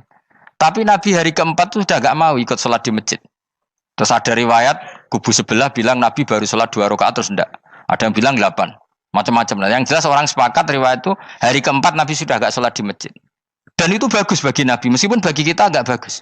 Kenapa? Andai kan Nabi sholat Qiyamul Lail selalu di masjid dan selalu 20 rakaat atau selalu 8 rakaat, pasti orang ngira itu fardhu ain. Bahwa Qiyamul Ramadan harus apa? Di masjid. Dan harus 20 rakaat atau 8. Tapi Nabi dari awal sholat itu tidak konsisten. Kadang 2 rakaat, kadang 4 rakaat, kadang 6 rakaat, kadang 9 rakaat langsung, tanpa salam. Full langsung salam. Kadang 2 salam, kadang 9 rakaat. Full langsung salam. Akhirnya apa? Imam Syafi'i berkesimpulan yang namanya tasyahud awal itu sunat. Kamu sekarang sholat duhur, keyakinan kamu tasyahud awal sunat gak menurut mazhab Syafi'i? Sunat kan? Karena Nabi pernah sholat malam 9 rakaat langsung tanpa tahiyat. Salam 1. Nah karena Nabi tidak konsisten juga beberapa kali meninggalkan itu, umatnya tahu kalau tarawih itu sunat. Sehingga bakul mie ya tetap adol mie, yang tatpam tetap jaga. Dan orang tidak akan mencibir itu karena memang ada yang pulang terawih, ada yang enggak, dan itu kebanyakan. Ya barokah Nabi tadi. Loh saya betul, saya itu tidak sombong. Saya itu punya pondok, punya santri banyak. Sampai sekarang saya kadang ya tidak terawih, ya ora delik biasa. Supaya orang tahu kalau itu mah enggak wajib. Tapi berhubung saya nama kadung apik, ngono ku ya ora dadi jatuhku, aman. Tapi sebenarnya hatiku yo nangis, kangen kula mbek pangeran. Lu Nabi sangat kangen mbek pangeran, tapi kalau melakukan ibadah secara terbuka semua pasti dikira itu wajib dan itu memberatkan umatnya. Nah, kowe ora usah ngono, kowe ora usah terus niru Nabi, kadang-kadang ra traweh niru Nabi. Kowe bolak-balik wong ora ngarah, anut kowe ora ngarah. Mulane traweh wae, nek kowe bareng traweh wae. Kok GR apa ono sing nyoroti perilakumu ora ngarah. Makanya kenangannya Sayyidah Aisyah itu, kenangannya beliau itu wa'in sama siapa teks hadisnya, ini ada di Sahih Muslim, wa'in kana Rasulullah la yadaul amal wa yuhibbuhu makhafata ayyufrada alaihim. Sungguh Rasulullah itu sangat mencintai amal tapi beliau terpaksa meninggal. Jadi Nabi itu sangat merindukan amal tapi terpaksa beliau meninggalkannya, takut itu dianggap wajib. Misalnya Nabi siwakan. Kebayang nggak kalau kamu bangun tidur nemu bupati nggak kebayang, nemuin presiden apalagi nggak kebayang. Lalu kamu bangun tidur langsung sholat, wudhu terus sholat tanpa siwakan, kebayang nggak? Kan nggak kebayang. Jika kata Nabi, umpama saya itu tidak memikirkan umat saya, sikatan itu tak wajibkan setiap orang mau sholat. Wong kita mau ketemu presiden, menteri saja, bangun tidur mesti sikatan dulu baru ketemu. Masa ketemu Allah tidak sikatan? Artinya Nabi itu nggak kebayang, nggak pakai siwak tuh nggak kebayang, karena mau sowan pangeran. Padahal lisannya Nabi sudah thayyib, sudah wangi. Tapi Nabi terpaksa kadang-kadang meninggalkan siwakan itu karena takut nanti dikira wajib. Kayak apa Nabi? Artinya Nabi pas siwakan ya baik karena menunjukkan itu sunnah, pas tidak juga baik karena ini menjadi pelajaran kalau itu tidak wajib. Lah nek kowe pas ra siwakan mergo dablek ngono lho. Mulane kowe ojo kan kayak jajal ya kangkang sing biasa rokokan, bariku ana komat langsung salat tas siwakan. Sing biasa ngaji sore iku lho ora usah contoh ado-ado. Gak kelakuanem lho. Iku perkara niru Nabi ta perkara rasa-rasane jawab. Jadi Nabi itu beda. Perilaku apa saja itu jadi teladan, akhirnya jadi referensi. Begitu juga Nabi yang mensunatkan sunat safar, sunat kudum. Tapi Nabi beberapa kali ada sholat. Ada sahabat yang selalu sholat safar. Kalau pergi sholat, kalau datang sholat. Sampai Nabi ya disalahno. Agama ora ngene iku, Cung. Aja nemen-nemen. Wala yusyadza hadatina ahadun ila ghalabu. Sing tenanan nyekeli agama, iku kok mesti kalah. Nak kalah terus bosen. Utawa tukang nyalahno wong liya. Coba kamu kalau gak pernah tahajud, roh wong turu terus Bu Arani Zaid turu, Ruhin turu. Jajal kita tahajud 2 minggu. Oh kebo turu. Lha tahajud 2 minggu ngebok-ngebokno wong kan itu. Mulane solehmu bahaya. Mulane aku seneng soleh pas-pasan ini seneng. Sekali over city mesti cangkemmu elek. Aku yakin lho. Wis rai-rai ini ketara, aku sapal. Jajal kowe sing ngaji aku kon tahajud seminggu roh wong turu. Ngorok pisan. Oh ning donya pisan turu kebo. Padahal lagi rong kayak apa kalau kita tahajud setahun. Mulane orang ngekeki rezeki kita tahajud wis diangen-angen iku kira-kira oh bahaya aja iki nak tahajud. Tapi aku tetap sunat tahajud, tapi kelakuannya belum dijogo maksudnya ya tahajud tanpa ngritik orang. Alhamdulillah, demikian tadi pengajian hari ini bersama Gus Ba. Semoga ilmu agama yang telah beliau sampaikan kepada kita semua bisa menambah iman dan takwa kita, bisa menambah ilmu agama kita masing-masing. Amin amin ya rabbal alamin. Demikian saudara-saudara, sampai jumpa kembali di pengajian Gus Ba selanjutnya. Assalamualaikum warahmatullahi wabarakatuh.